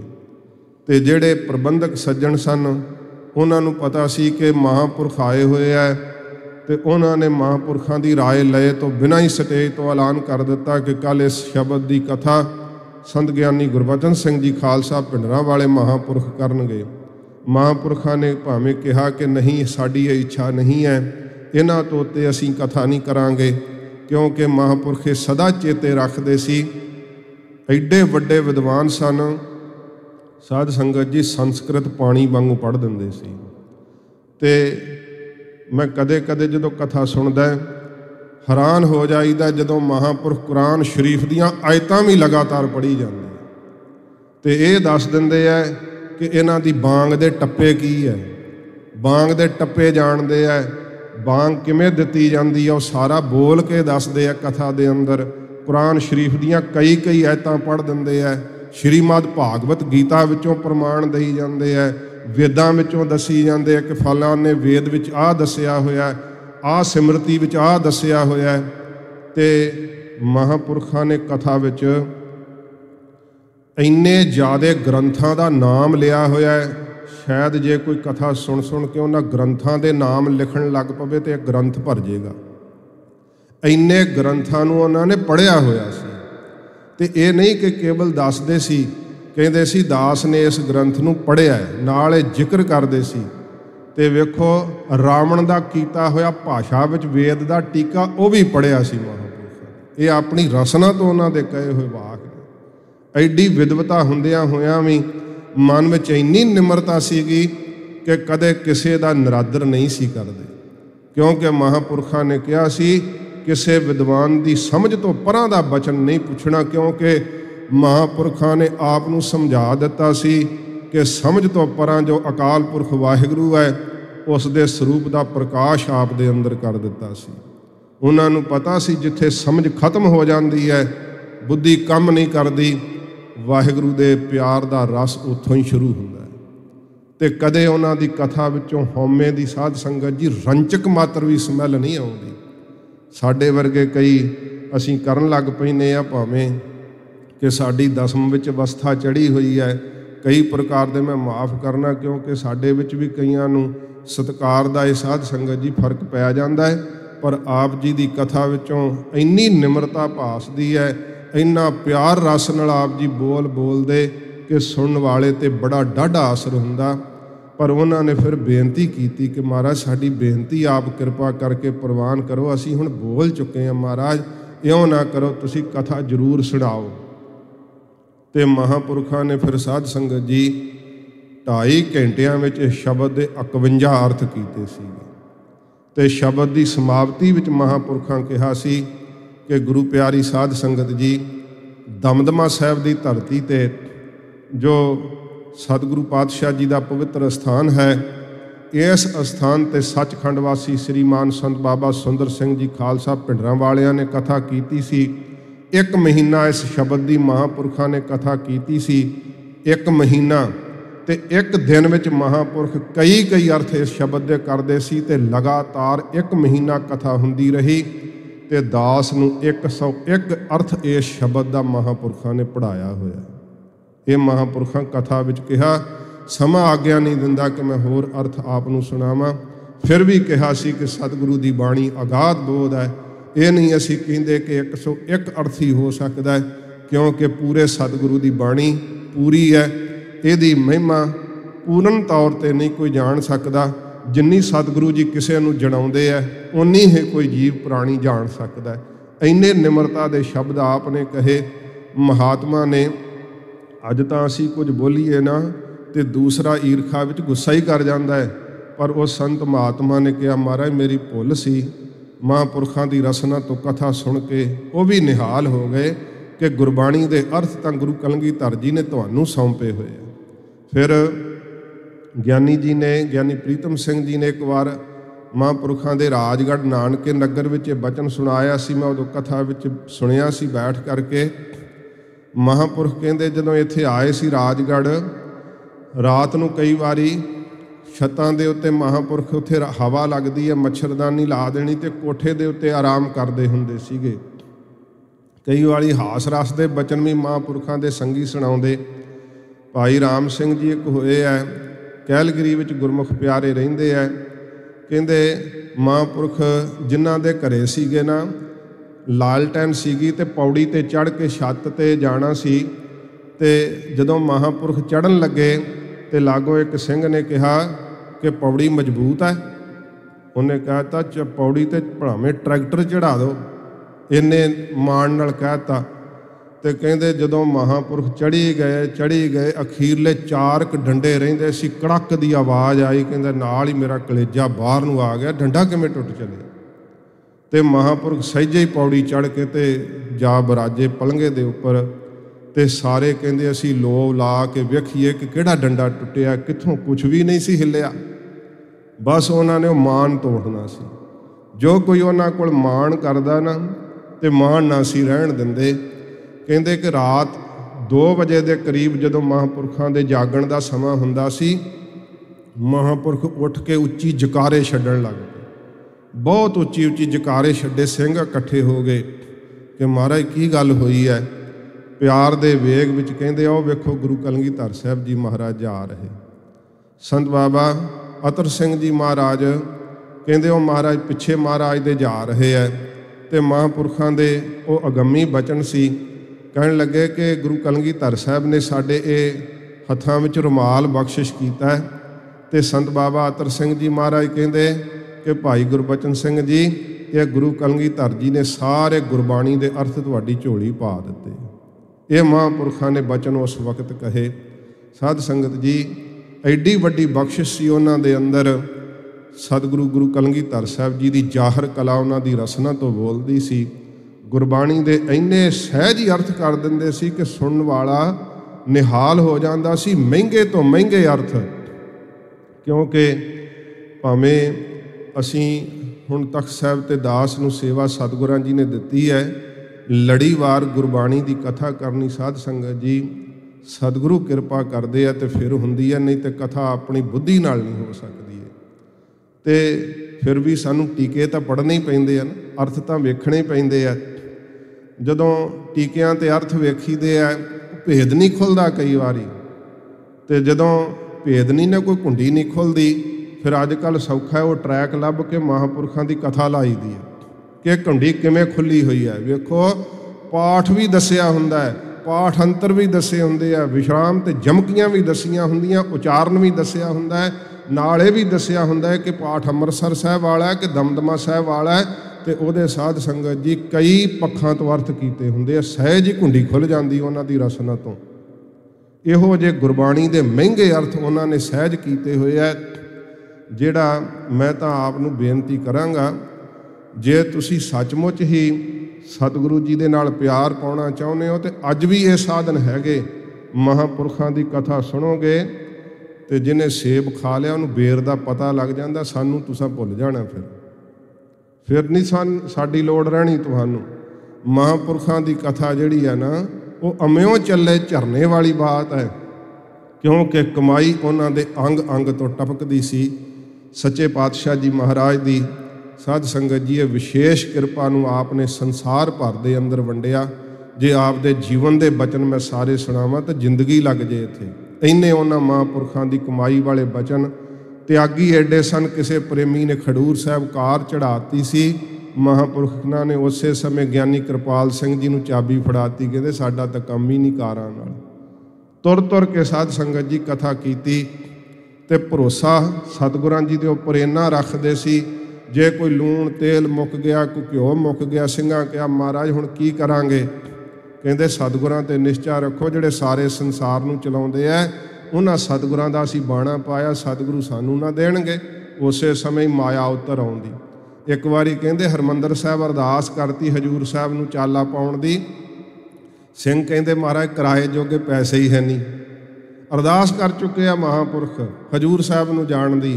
ते साध संगत जी घंटा घर दे वल दी ड्योड़ी नहीं लंघे ते किसी ने माया ढेर लाती अगे लिया के। अजे ड्योड़ी नहीं लंघे, स्टेशन तक तो जाना ही सी अजे, ते माया जेबां विच आण भर गई।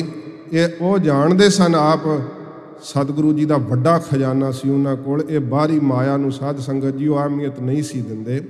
किसी गोरे अंग्रेज ने पुछ लिया सीगा, ये बाई जी ने कनेडा विच बचन सुनाया सी कि जिहड़ा तुहाडा इतिहास है भाई मनी सिंह साहब, भाई मती दास जी, वो मैं बड़ा पढ़िया सारा, कि तुहाडे सिख पंथ विच इहो जिहा हुण भी कोई सिख हैगा?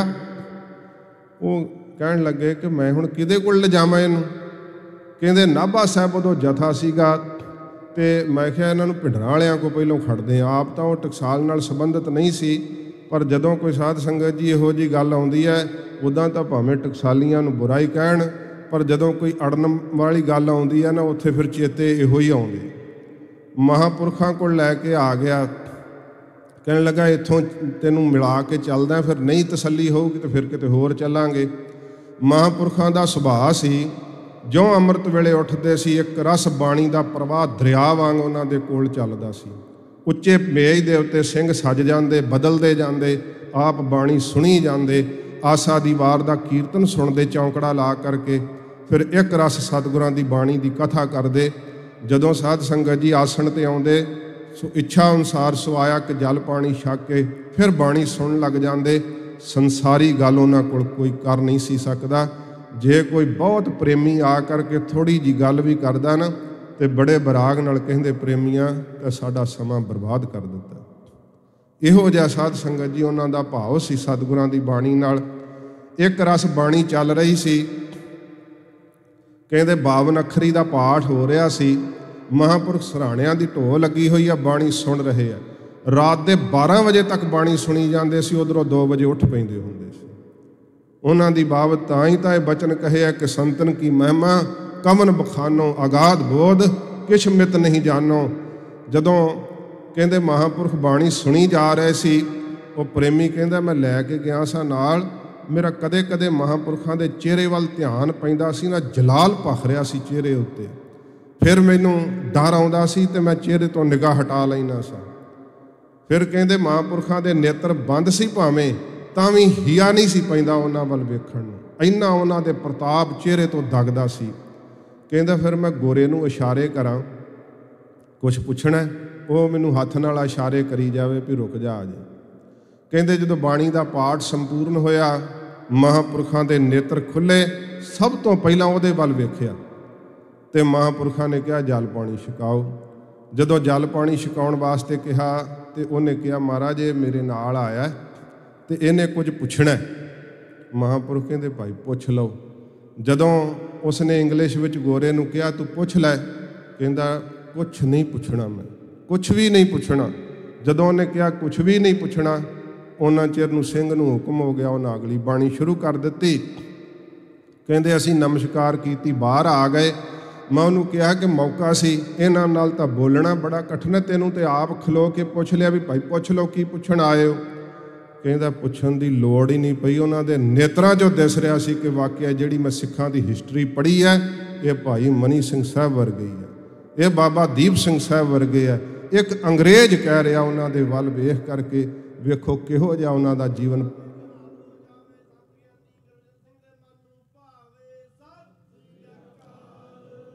ਇਹੋ ਜੀ ਪਾਰਸ ਕਲਾ ਸੀ। ਹੁਣ ਪਾਰਸ ਨੂੰ ਧਾਂਤਾਂ ਛੋਂਦੀਆਂ ਨੇ ਤੇ ਪਾਰਸ ਉਹਨਾਂ ਨੂੰ ਜਾਤੀ ਥੋੜ੍ਹਾ ਪੁੱਛਦਾ ਕਿ ਧਾਂਤ ਤੇਰੀ ਜਾਤੀ ਕਿਹੜੀ ਹੈ, ਤੇਰਾ ਰੰਗ ਕਿਹੜਾ, ਤੇਰੀ ਨਸਲ ਕਿਹੜੀ ਹੈ।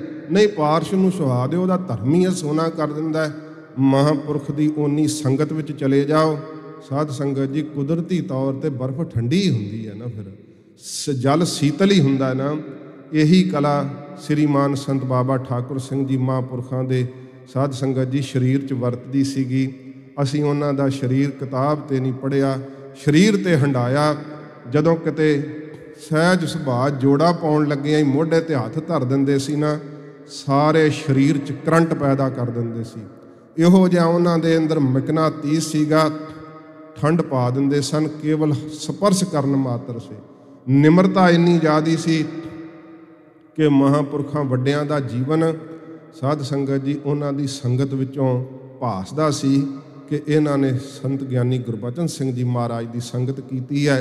ਕਹਿੰਦੇ ਮਹਾਂਪੁਰਖਾਂ ਨੇ ਕਿਹਾ ਸੀਗਾ ਸਮਾਂ ਆਪਣੀ ਚਾਲ ਨਾਲ ਵੱਧਦਾ ਜਾ ਰਿਹਾ ਹੈ, ਮੈਂ ਮਹਾਂਪੁਰਖਾਂ ਦੇ ਸੱਚਖੰਡ ਜਾਣ ਦਾ ਜਿਹੜਾ ਜ਼ਿਕਰ ਉਹ ਕਰਾਂਗਾ।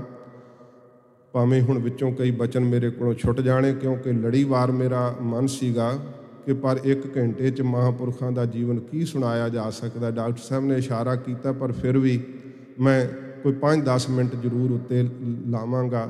ਆਪ ਜੀ ਨੇ ਇਕਾਗਰਤਾ ਰੱਖਣੀ। ਸੰਤ ਗਿਆਨੀ ਗੁਰਬਚਨ ਸਿੰਘ ਜੀ ਖਾਲਸਾ ਪਿੰਡਰਾਂ ਵਾਲੇ ਮਹਾਂਪੁਰਖ ਸਾਧ ਸੰਗਤ ਜੀ, ਮਹਾਂਪੁਰਖਾਂ ਨੇ ਜਦੋਂ ਆਪ ਨੂੰ ਪਾਸੇ ਦਾ ਰੋਗ ਹੋਇਆ ਸੀ ਨਾ, ਮਹਾਂਪੁਰਖਾਂ ਦੇ ਜੀਵਨ ਦਾ ਨਿਯਮ ਸੀ ਕਿ ਆਪ ਜਿਹੜਾ ਖੱਬਾ ਹੱਥ ਸਾਧ ਸੰਗਤ ਜੀ ਇਹਦੇ ਨਾਲ ਕਿਰਿਆ ਕਰਦੇ ਹੁੰਦੇ ਸੀ। ਮਹਾਂਪੁਰਖ ਸ਼੍ਰੀ ਗੁਰੂ ਗ੍ਰੰਥ ਸਾਹਿਬ ਨੂੰ ਖੱਬਾ ਹੱਥ ਨਹੀਂ ਸੀ ਲਾਉਂਦੇ ਹੁੰਦੇ, ਇਹਦੇ ਨਾਲ ਕਿਰਿਆ ਕਰਦੇ ਹੁੰਦੇ ਸੀ। ਸਰੀਰਕ ਕਿਰਿਆ ਕਰਨੀ ਹੈ, ਜਿਵੇਂ ਖੱਬਾ ਹੱਥ ਆਪਣੀ ਸਰੀਰਕ ਕਿਰਿਆ ਵਾਸਤੇ ਵਰਤਦੇ ਸੀ। ਕਦੇ ਵੀ ਸ਼੍ਰੀ ਗੁਰੂ ਗ੍ਰੰਥ ਸਾਹਿਬ ਨੂੰ ਆਪ ਜੀ ਨੇ ਖੱਬਾ ਹੱਥ ਨਹੀਂ ਲਾਇਆ। ਤੇ ਜਦੋਂ ਆਪ ਦਾ ਪਾਸਾ ਖਲੋ ਗਿਆ ਸੀਗਾ, ਖੱਬਾ ਪਾਸਾ ਖਲੋ ਗਿਆ ਸੀ ਮਹਾਂਪੁਰਖਾਂ ਦਾ, ਉਸ ਸਮੇਂ ਮਹਾਂਪੁਰਖ ਕਹਿੰਦੇ ਹੈ ਭਾਈ ਠਾਕੁਰ ਸਿਆਂ, ਮੇਰੇ ਜੀਵਨ ਦਾ ਨਿਯਮ ਹੈ ਕਿ ਮੈਂ ਖੱਬੇ ਹੱਥ ਨਾਲ ਕਿਰਿਆ ਕਰਦਾ ਰਿਹਾ ਸਰੀਰ ਦੀ, ਤੇ ਇਹ ਮੈਂ ਕਦੇ ਗੁਰੂ ਗ੍ਰੰਥ ਸਾਹਿਬ ਨੂੰ ਨਹੀਂ ਸੁਹਾਇਆ। ਤੇ ਹੁਣ ਮੈਂ ਮਹਾਰਾਜ ਦੀ ਤਾਬਿਆ ਬੈਠ ਕਰਕੇ ਬਾਣੀ ਕਿਵੇਂ ਪੜ੍ਹ ਸਕੂੰਗਾ, ਕਿਉਂਕਿ ਸੱਜੇ ਹੱਥ ਨਾਲ ਮੈਂ ਕਿਰਿਆ ਕਰਨੀ ਹੈ तो वह हत्थ तो मैं गुरु ग्रंथ साहब नूं फिर नहीं लाउणा। ये महापुरखां कहा। तो संत बाबा ठाकुर सिंह जी ने हत्थ जोड़ के कहा, महाराज साडे शरीर काहदे वास्ते है जे आपने अपने हत्थ नाल ही क्रिया करनी है। महापुरखां दी सारी क्रिया संत बाबा ठाकुर सिंह जी महाराज कराया करते सी। जदों बलगम दे जोर नाल कदे महापुरखां ने थुकना हुंदा सी ना, साध संगत जी अगे हत्थ कर दिंदे हुंदे सी, बुक कर दिंदे हुंदे सी कि महापुरख इहदे विच थुक लैण। ते कदे घृणा नहीं कीती। ते वो बचन याद आउंदे गुरु काल दे, भावें तां अजकल दे कई नास्तिक व्यंग कसदे है। जदों गुरु अंगद साहब जी महाराज बराजदे हुंदे सी ना, हजूर ने बेनती करके गुरु नानक साहब नूं अपने सज्जे चरण विच कोढ़ दा निशान रखिया सी ते उस अंगूठे विच पाक पई रहिंदी सी। साध संगत जी हजूर जदों बराजदे हुंदे ते जल नाल महाराज अपना पैर झाड़दे रहिंदे। गुरु अमरदास साहब रात नूं सेवा विच रहिंदे। एक दिन मन विच ख्याल आया कि गुरु साहब जी दे चरण नूं बड़ा कष्ट है। की करदे हुंदे सतगुरु जी? महाराज दा वो पाक वाला अंगूठा अपने मूँह विच पा के रखते गुरु अमरदास साहब, मूँह की गुरमैश दिंदे सतगुरां दे अंगूठे नूं कि जलन ना होवे, महाराज बराजे रहण। जिन्नी पाक मूँह विच आ जांदी सी बाहर जाके गलछ के आउंदे सी। साध संगत जी कोई कर सकदा एडी सेवा? ये सतगुरां दे जीवन तो सेध मिलदी है। महापुरखां दे कोलों जीवन इतिहास सतगुरां दा सुनना, तुर की बाणी सुननी। उन्हां नूं पता सी कि संत ਗਿਆਨੀ गुरबचन सिंह जी कौन ने महापुरख। ते महापुरखां दी क्रिया हत्थीं संत बाबा करतार सिंह जी महाराज, संत बाबा ठाकुर सिंह जी महाराज कराउंदे रहे है। कई क्योंकि वेखो बाबा जी दे संगी जदों किते मिलदे हुंदे सी ना, कई जथे विच हुंदा ही है एक दूसरे दी बाबत उन्हां दसना कि फलाना इस तरह का सी, फलाने का सुभाਅ इस तरह का सी। जदों बाबा जी की बाबत पुछना ना, उन्हें हत्थ जोड़ के कहना, भाई ठाकुर सिंह की कमाई नूं नमस्कार। जिन्हां अखी वेखिया सी वो कहंदे ना भाई, भाई ठाकुर सिंह की इन्नी कमाई है, उन्नी कोई सेवा नहीं कर सकता जिन्नी सेवा संतां दी बाबा ठाकुर सिंह जी महाराज ने की। बड़ियां खुशियां महापुरखां कोल प्राप्त कीतियां। संत बाबा करतार सिंह जी खालसा पिंडरां वालियां दी परख करनी, वो बड़ा लम्मा साध संगत जी इतिहास है। परख करके आप जी ने बख्शिश दे बचन कहने, महापुरखां ने भावें इनकार करना, फिर महापुरखां ने कहना कि भाई रूड़ियां ते कख चुगने जां बख्शिश लैनी है। हथ जोड़ के कहा, ना महाराज बख्शिश ही दे दिओ। नहीं सी चाहुंदे। जिन्हों ये सेवा प्राप्त हुंदी है ना, वो दिलों नहीं चाहुंदे हुंदे, क्योंकि गुरु कलगीधर जी ने भेजिया ही इस सेवा वास्ते हुंदा। महापुरखां ने बख्शिश भरे बचन कह दिते। साध संगत जी जिस वक्त पटना साहब की धरती ते गुरु कलगीधर साहब जी का प्रकाश गुरपुरब मनाया, उदों महापुरखां ने यह शब्द फिर संगत विच कह दिते सी कि जिहड़ा सिरोपाव अज सतगुरां जी के तखत तो दास नूं प्राप्त होया, वो सिरोपाव भाई करतार सिंह जी के गल पा के गुरु कलगीधर जी के चरनी लाया। सतगुरु अपनी टकसाल की लाज आप रखण। बड़े बख्शिश भरे बचन महापुरखां ने कहे। वो टेप रिकार्ड हैं जिस वक्त महापुरखां ने भाणा वरताउणा सी। साध संगत जी भाई गुरमुख सिंह उड़ीसा का डॉक्टर साहब ने जिक्र किया है। मैं थोड़ा उन्होंने जीवन बाबत भी बेनती कर दियाँ। वो उड़ीसा के रहन वाले सी, सिੱਖੀ का कोई पिछोकड़ नहीं सीगा किसे महापुरख तो। साध संगत जी थोड़ी कथा उन्हें सुनी सी, पर उन्हों की एक भरजाई सी जिहदे उत्ते थोड़ा गुरमत का प्रभाव सीगा। उहदे प्रेरण करके भाई गुरमुख सिंह जी केस रखे सीगे ते भरा वो भाई गुरमुख सिंह दे केस कट्टना चाहुंदे सी। भरजाई ने कहा कि तू इत्थों दौड़ जा, इन्हां तेरे केस कतल कर देने है। पाटी कमीज पाई सी ते निक्कर पाई सी। भाई गुरमुख सिंह जी का रंग भी काला शाह सी।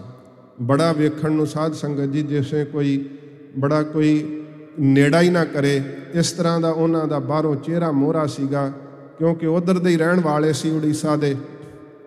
वो ट्रेन पकड़ के कलकत्ते आ गए तो उत्थे पुछदे फिरदे आ कोई गुरुद्वारा साहब नहीं जिथे मैं रह पवां। तो फिर उत्थे महापुरख गए हुए सी देवनेत नाल काली घाट। संत ਗਿਆਨੀ गुरबचन सिंह जी महाराज कई महीने कथा करते हुंदे सी। जदों महापुरख कहंदे आ बराजदे हुंदे सी ना दिन वक्त किते थोड़ा चिर, उदों सेवादार लागे हुंदे सीगे ਤੇ ਕੋਈ ਵੀ ਖੜਕਾ ਨਹੀਂ ਸੀ ਲਾਗੇ ਕਰ ਸਕਦਾ। ਕੀਰਤਨ ਸੋਹਿਲੇ ਦਾ ਪਾਠ ਕਰਦਿਆਂ ਜੇ ਕਿਸੇ ਨੇ ਪੈਰਾਂ ਦਾ ਵੀ ਖੜਕਾ ਕਰਤਾ ਤੇ ਜਥੇ ਚੋਂ ਕੱਢ ਦਿੰਦੇ ਸੀ। ਇਹ ਉਹਨਾਂ ਦਾ ਨਿਯਮ ਸੀ ਸਾਧ ਸੰਗਤ ਜੀ।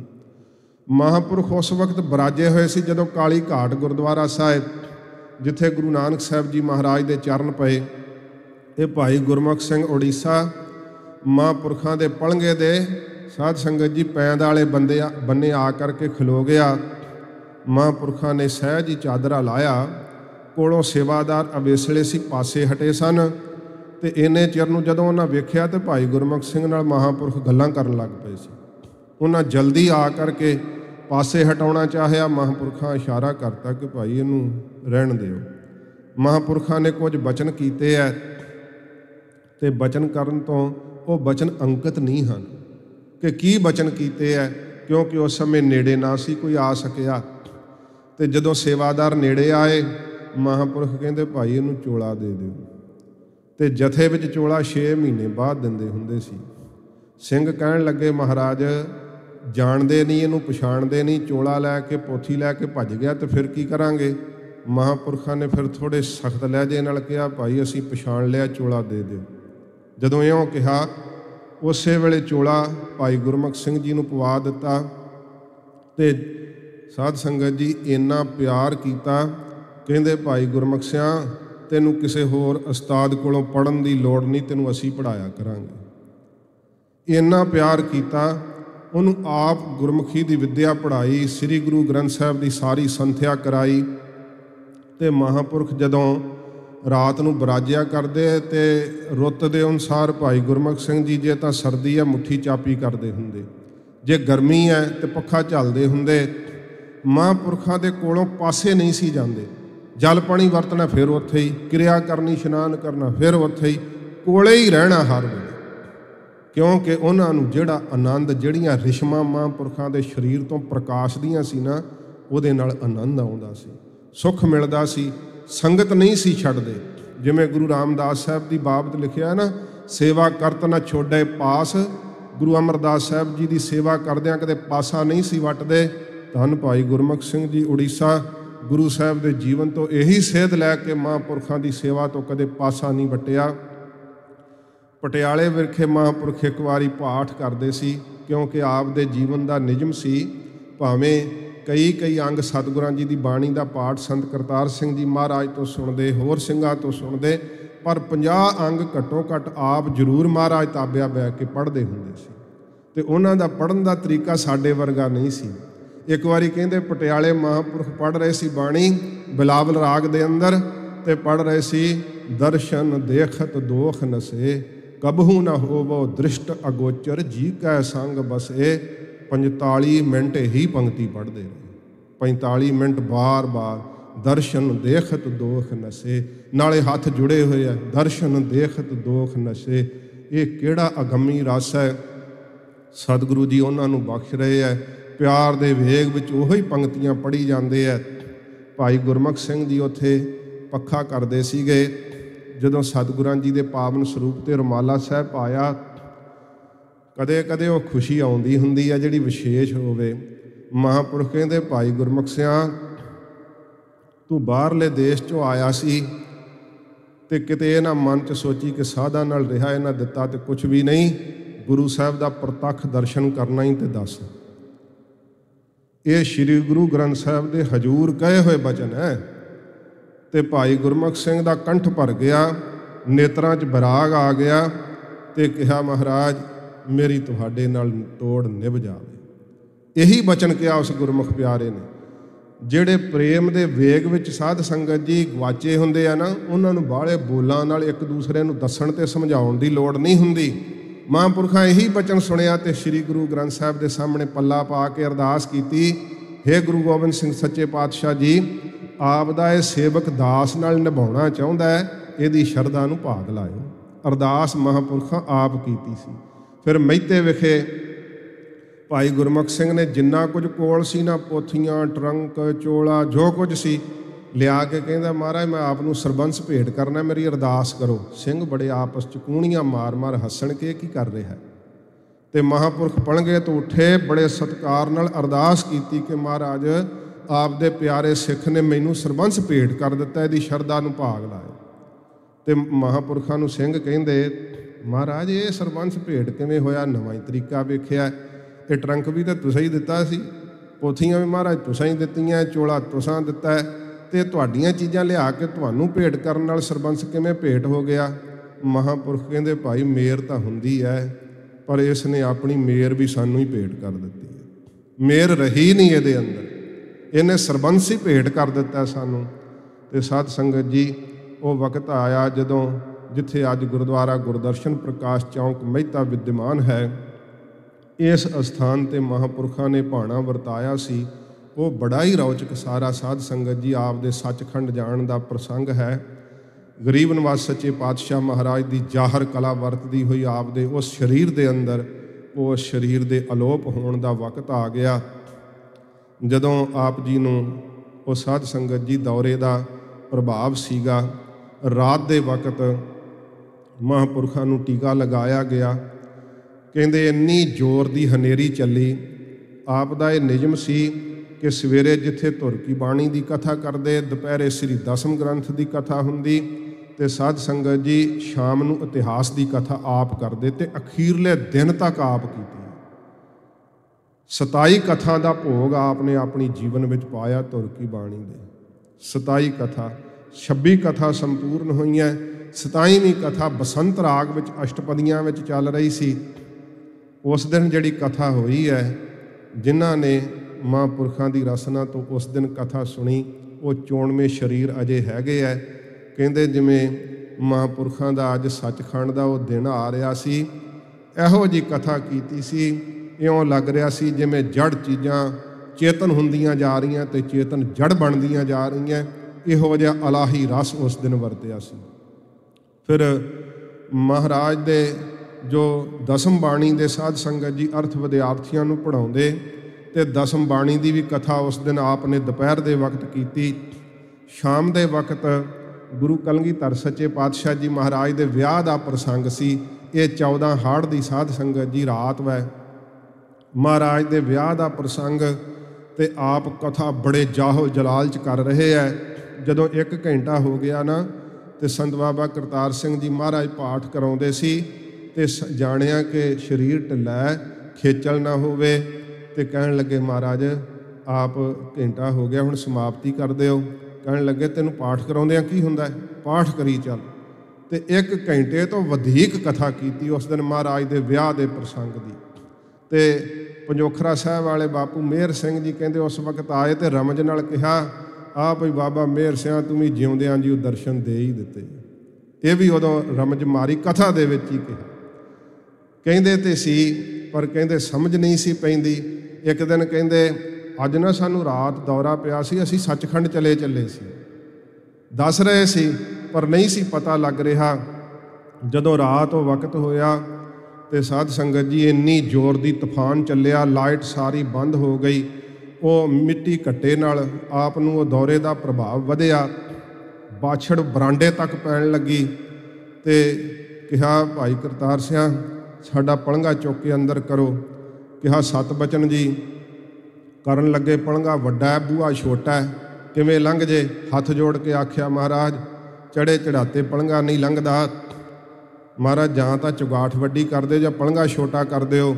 ਮਹਾਂਪੁਰਖਾਂ ਨੇ ਜੋ ਖਾਲਸਾ ਜੀਵਨ ਵਿੱਚ ਲਿਖਿਆ, ਮੈਂ ਤੁਹਾਨੂੰ ਦੋਵੇਂ ਬਚਨ ਸੁਣਾ ਦਿੰਦਾ। ਖਾਲਸਾ ਜੀਵਨ ਵਿੱਚ ਲਿਖਿਆ, ਮਹਾਂਪੁਰਖ ਕਹਿੰਦੇ ਵੀ ਕਰਾਮਾਤ ਪਰਖਣਾ ਚਾਹੁੰਦਾ, ਮੰਜਾ ਕਹਿੰਦੇ ਅੰਦਰ ਨਹੀਂ ਲਿਜਾਣ ਦਿੱਤਾ, ਕਹਿੰਦੇ ਬਾਹਰ ਰਹਿਣ ਦਿਓ। ਪਰ ਸੰਤ ਬਾਬਾ ਜਰਨੈਲ ਸਿੰਘ ਜੀ ਮਹਾਂਪੁਰਖਾਂ ਦੀ ਰਸਨਾ ਦੇ ਵਾਕ ਮੈਂ ਕਥਾ 'ਚ ਸੁਣੇ ਹੈ। ਮਹਾਂਪੁਰਖ ਕਹਿੰਦੇ ਭਾਈ ਪਲੰਘਾ ਅੰਦਰ ਲੰਘ ਗਿਆ ਸੀ, ਤੇ ਕਿਵੇਂ ਚਗਾਠ ਵੱਡੀ ਕਰਤੀ ਜਾਂ ਮੰਜਾ ਛੋਟਾ ਕਰਤਾ ਇਹ ਤਾਂ ਉਹ ਹੀ ਜਾਣਦੇ ਆ। ਮੰਜਾ ਅੰਦਰ ਲੰਘ ਗਿਆ ਸੀ। ਮਹਾਂਪੁਰਖਾਂ ਨੇ ਸਾਧ ਸੰਗਤ ਜੀ ਅਖੀਰ ਦੀ ਬਾਬਤ ਕੇਸੀ ਕੰਘਾ ਕੀਤਾ, ਦਸਤਾਰ ਸਜਾਈ, ਕੀਰਤਨ ਸੋਹਲੇ ਦਾ ਪਾਠ ਕੀਤਾ ਸੀ।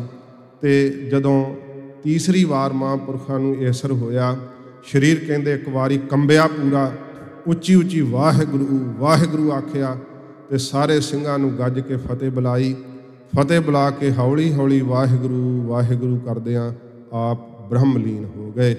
ਅੱਜ ਦਾ ਉਹ ਦਿਨ ਹੈ 15 ਹਾੜ ਦਾ। ਜਦੋਂ ਆਪ ਜੀ ਨੇ ਸੱਚਖੰਡ ਜਾਣਾ ਕੀਤਾ, ਬਾਹਰ ਆਸਣ ਸੀ ਭਾਈ ਗੁਰਮੁਖ ਸਿੰਘ ਦਾ, ਤੇ ਮਹਾਂਪੁਰਖਾਂ ਆਵਾਜ਼ ਮਾਰੀ, ਭਾਈ ਗੁਰਮੁਖ ਸਿਆਂ ਆਹ ਸੱਚਖੰਡ ਲੈ ਚੱਲੀਏ। ਅੱਬੜ ਵਾਏ ਉੱਠਿਆ, ਦੌੜਿਆ ਕਿ ਸਿੰਘਾਂ ਨੂੰ ਕਹਿੰਦਾ ਮੈਨੂੰ ਮਹਾਂਪੁਰਖਾਂ ਆਵਾਜ਼ ਮਾਰੀ ਹੈ, ਸੱਚਖੰਡ ਚੱਲੀਏ। ਉਹ ਕਹਿੰਦੇ ਤੈਨੂੰ ਸੁਪਨਾ ਆਇਆ ਹੋਣਾ, ਪੈ ਜਾ ਲੰਮੇ, ਮਹਾਂਪੁਰਖ ਤਾਂ ਬਰਾਜੇ ਹੋਣੇ ਆ ਜੇ। ਦੌੜਾ ਹੀ ਆਇਆ। ਜਦੋਂ ਆਏ ਭਾਈ ਗੁਰਮੁਖ ਸਿੰਘ ਜੀ ਪੁੱਛਿਆ, ਸਿੰਘਾਂ ਦੇ ਚਿਹਰੇ ਬਰਾਗਮਈ ਵੇਖੇ, ਕਿਹਾ ਮਹਾਂਪੁਰਖ ਭਾਣਾ ਵਰਤਾ ਗਏ ਹੈ। ਕਹਿੰਦੇ ਭਾਈ ਗੁਰਮੁਖ ਸਿੰਘ ਜੀ ਕੋਲੋਂ ਰੋਇਆ ਨਹੀਂ ਗਿਆ, ਐਨ ਜਿਵੇਂ ਥੰਮ ਹੁੰਦਾ, ਮੂਰਤ ਬਣ ਗਏ, ਜੜ ਹੋ ਗਿਆ ਸਾਰਾ ਸਰੀਰ, ਤੇ ਮਹਾਂਪੁਰਖਾਂ ਦੇ ਪਲੰਘੇ ਕੋਲ ਆ ਕੇ ਬੈਠ ਗਏ। ਕੋਈ ਆਵੇ ਕੋਈ ਜਾਵੇ, ਭਾਈ ਗੁਰਮੁਖ ਸਿੰਘ ਨੂੰ ਦੇਸ਼ ਕਾਲ ਵਸਤੂ ਭੁੱਲ ਗਈ। ਮਹਾਂਪੁਰਖਾਂ ਦੇ ਪਲੰਘੇ ਕੋਲ ਹੀ ਬੈਠੇ ਹੋਏ ਭਾਈ ਗੁਰਮੁਖ ਸਿੰਘ ਜੀ ਕਿਸੇ ਅਗੰਮੀ ਰਸ ਵਿੱਚ ਗੁਆਚੇ ਰਹੇ। ਮਹਾਂਪੁਰਖਾਂ ਨੇ ਇਹ ਬਚਨ ਕਹੇ ਸੀ ਕਿ ਸਾਡੇ ਸਰੀਰ ਦਾ ਅੰਤਮ ਸੰਸਕਾਰ ਪਤਾਲਪੁਰੀ ਸਾਹਿਬ ਵਿਖੇ ਕਰਨਾ, ਤੇ ਕੋਈ ਸਾਡਾ ਅਸਥਾਨ ਨਹੀਂ ਬਣਨਾ ਚਾਹੀਦਾ।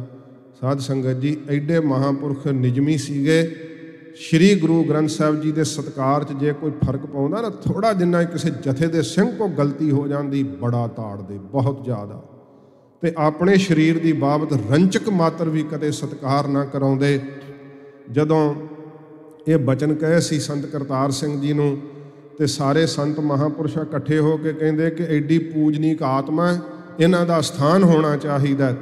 ਸਾਰਿਆਂ ਸਲਾਹ ਕਰ ਲਈ ਤੇ ਕਹਿਣ ਲੱਗੇ ਸੰਤ ਕਰਤਾਰ ਸਿੰਘ ਜੀ ਨੂੰ ਕਿ ਅਸੀਂ ਸਾਰੇ ਜਿਹੜੇ ਆ ਸੰਤ ਮਹਾਂਪੁਰਸ਼ ਉਹਨਾਂ ਗੁਰਮਤਾ ਕਰ ਲਿਆ। ਭਾਈ ਕਰਤਾਰ ਸਿੰਘ ਜੀ ਤੁਹਾਡੀ ਕੀ ਸਲਾਹ ਹੈ? ਸੰਤ ਕਰਤਾਰ ਸਿੰਘ ਜੀ ਨੇ ਕਿਹਾ, ਜਿੰਨਾ ਚਿਰ ਮੇਰਾ ਸਿਰ ਕਾਇਮ ਹੈ ਉਹਨਾਂ ਚਿਰ ਤਾਂ ਮਹਾਂਪੁਰਖਾਂ ਦਾ ਇੱਥੇ ਸੰਸਕਾਰ ਨਹੀਂ ਕਰ ਸਕਦੇ। ਜੇ ਮੇਰਾ ਸਿਰ ਵੱਢ ਲਓਗੇ ਤਾਂ ਫਿਰ ਭਾਵੇਂ ਸੰਸਕਾਰ ਇੱਥੇ ਕਰ ਲਿਓ। ਸਭ ਝੁਕ ਗਏ। ਝੁਕਣਾ ਪਿਆ ਮਹਾਂਪੁਰਖਾਂ ਦੇ ਨਿਸ਼ਚੇ ਅੱਗੇ। ਤੇ ਫਿਰ ਸਾਧ ਸੰਗਤ ਜੀ, ਕਾਫਲੇ ਦੇ ਰੂਪ ਵਿੱਚ ਬਹੁਤ ਜ਼ਿਆਦਾ ਸੰਗਤ ਸੀਗੀ। ਸਾਰੀਆਂ ਸਿੱਖ ਪੰਥ ਦੀਆਂ ਜਥੇਬੰਦੀਆਂ, ਕਿਉਂਕਿ ਉਹਨਾਂ ਦਾ ਪਿਆਰ ਕਿਸੇ ਜਥੇਬੰਦੀ ਨਾਲ ਤਾਂ ਵੇਖੋ, ਸਿੰਘ ਵੀ ਸਾਰੇ ਜਥੇਬੰਦੀਆਂ ਦੇ ਉਹਨਾਂ ਨਾਲ ਪਿਆਰ ਕਰਦੇ ਸੀ। ਕੀ ਨਿਹੰਗ ਸਿੰਘ, ਕੀ ਨਿਰਮਲੇ, ਕੀ ਉਦਾਸੀ ਮਹਾਤਮਾ, ਕੀ ਸੇਵਾ ਪੰਥੀ, ਕੀ ਸ਼੍ਰੋਮਣੀ ਕਮੇਟੀ, ਸਾਰੀਆਂ ਹੀ ਜਥੇਬੰਦੀਆਂ ਪਹੁੰਚੀਆਂ ਹੋਈਆਂ ਸੀ। ਅੰਮ੍ਰਿਤ ਪਵਿੱਤਰ ਸ੍ਰੀ ਹਰਿਮੰਦਰ ਸਾਹਿਬ ਜੀ ਦੇ ਅੰਮ੍ਰਿਤ ਸਰੋਵਰ ਜਲ ਨਾਲ ਆਪ ਦਾ ਇਸ਼ਨਾਨ ਕਰਾਇਆ ਗਿਆ। 5 ਸਰੋਵਰਾਂ ਦਾ ਜਲ ਵੀ ਲਿਆਂਦਾ ਗਿਆ। ਤੇ ਜਦੋਂ ਭਿੰਡਰੀ ਆਪ ਜੀ ਦਾ ਕਾਫਲਾ ਪਹੁੰਚਾ, ਭਿੰਡਰੀ ਸਿੰਘਾਂ ਨੇ ਜਲ ਪਾਣੀ ਛਕਿਆ। ਕਹਿੰਦੇ ਭਾਈ ਗੁਰਮੁਖ ਸਿੰਘ ਨੂੰ ਧੱਕੇ ਨਾਲ ਇੱਥੇ ਕੱਚੀ ਲੱਸੀ ਪਿਆਈ ਹੈ, ਨਹੀਂ ਤੇ ਉੱਥੇ ਮਹਾਂਪੁਰਖਾਂ ਦੇ ਬਿਮਾਨ ਕੋਲ ਹੀ ਭਾਈ ਗੁਰਮੁਖ ਸਿੰਘ ਜੀ ਰਹੇ।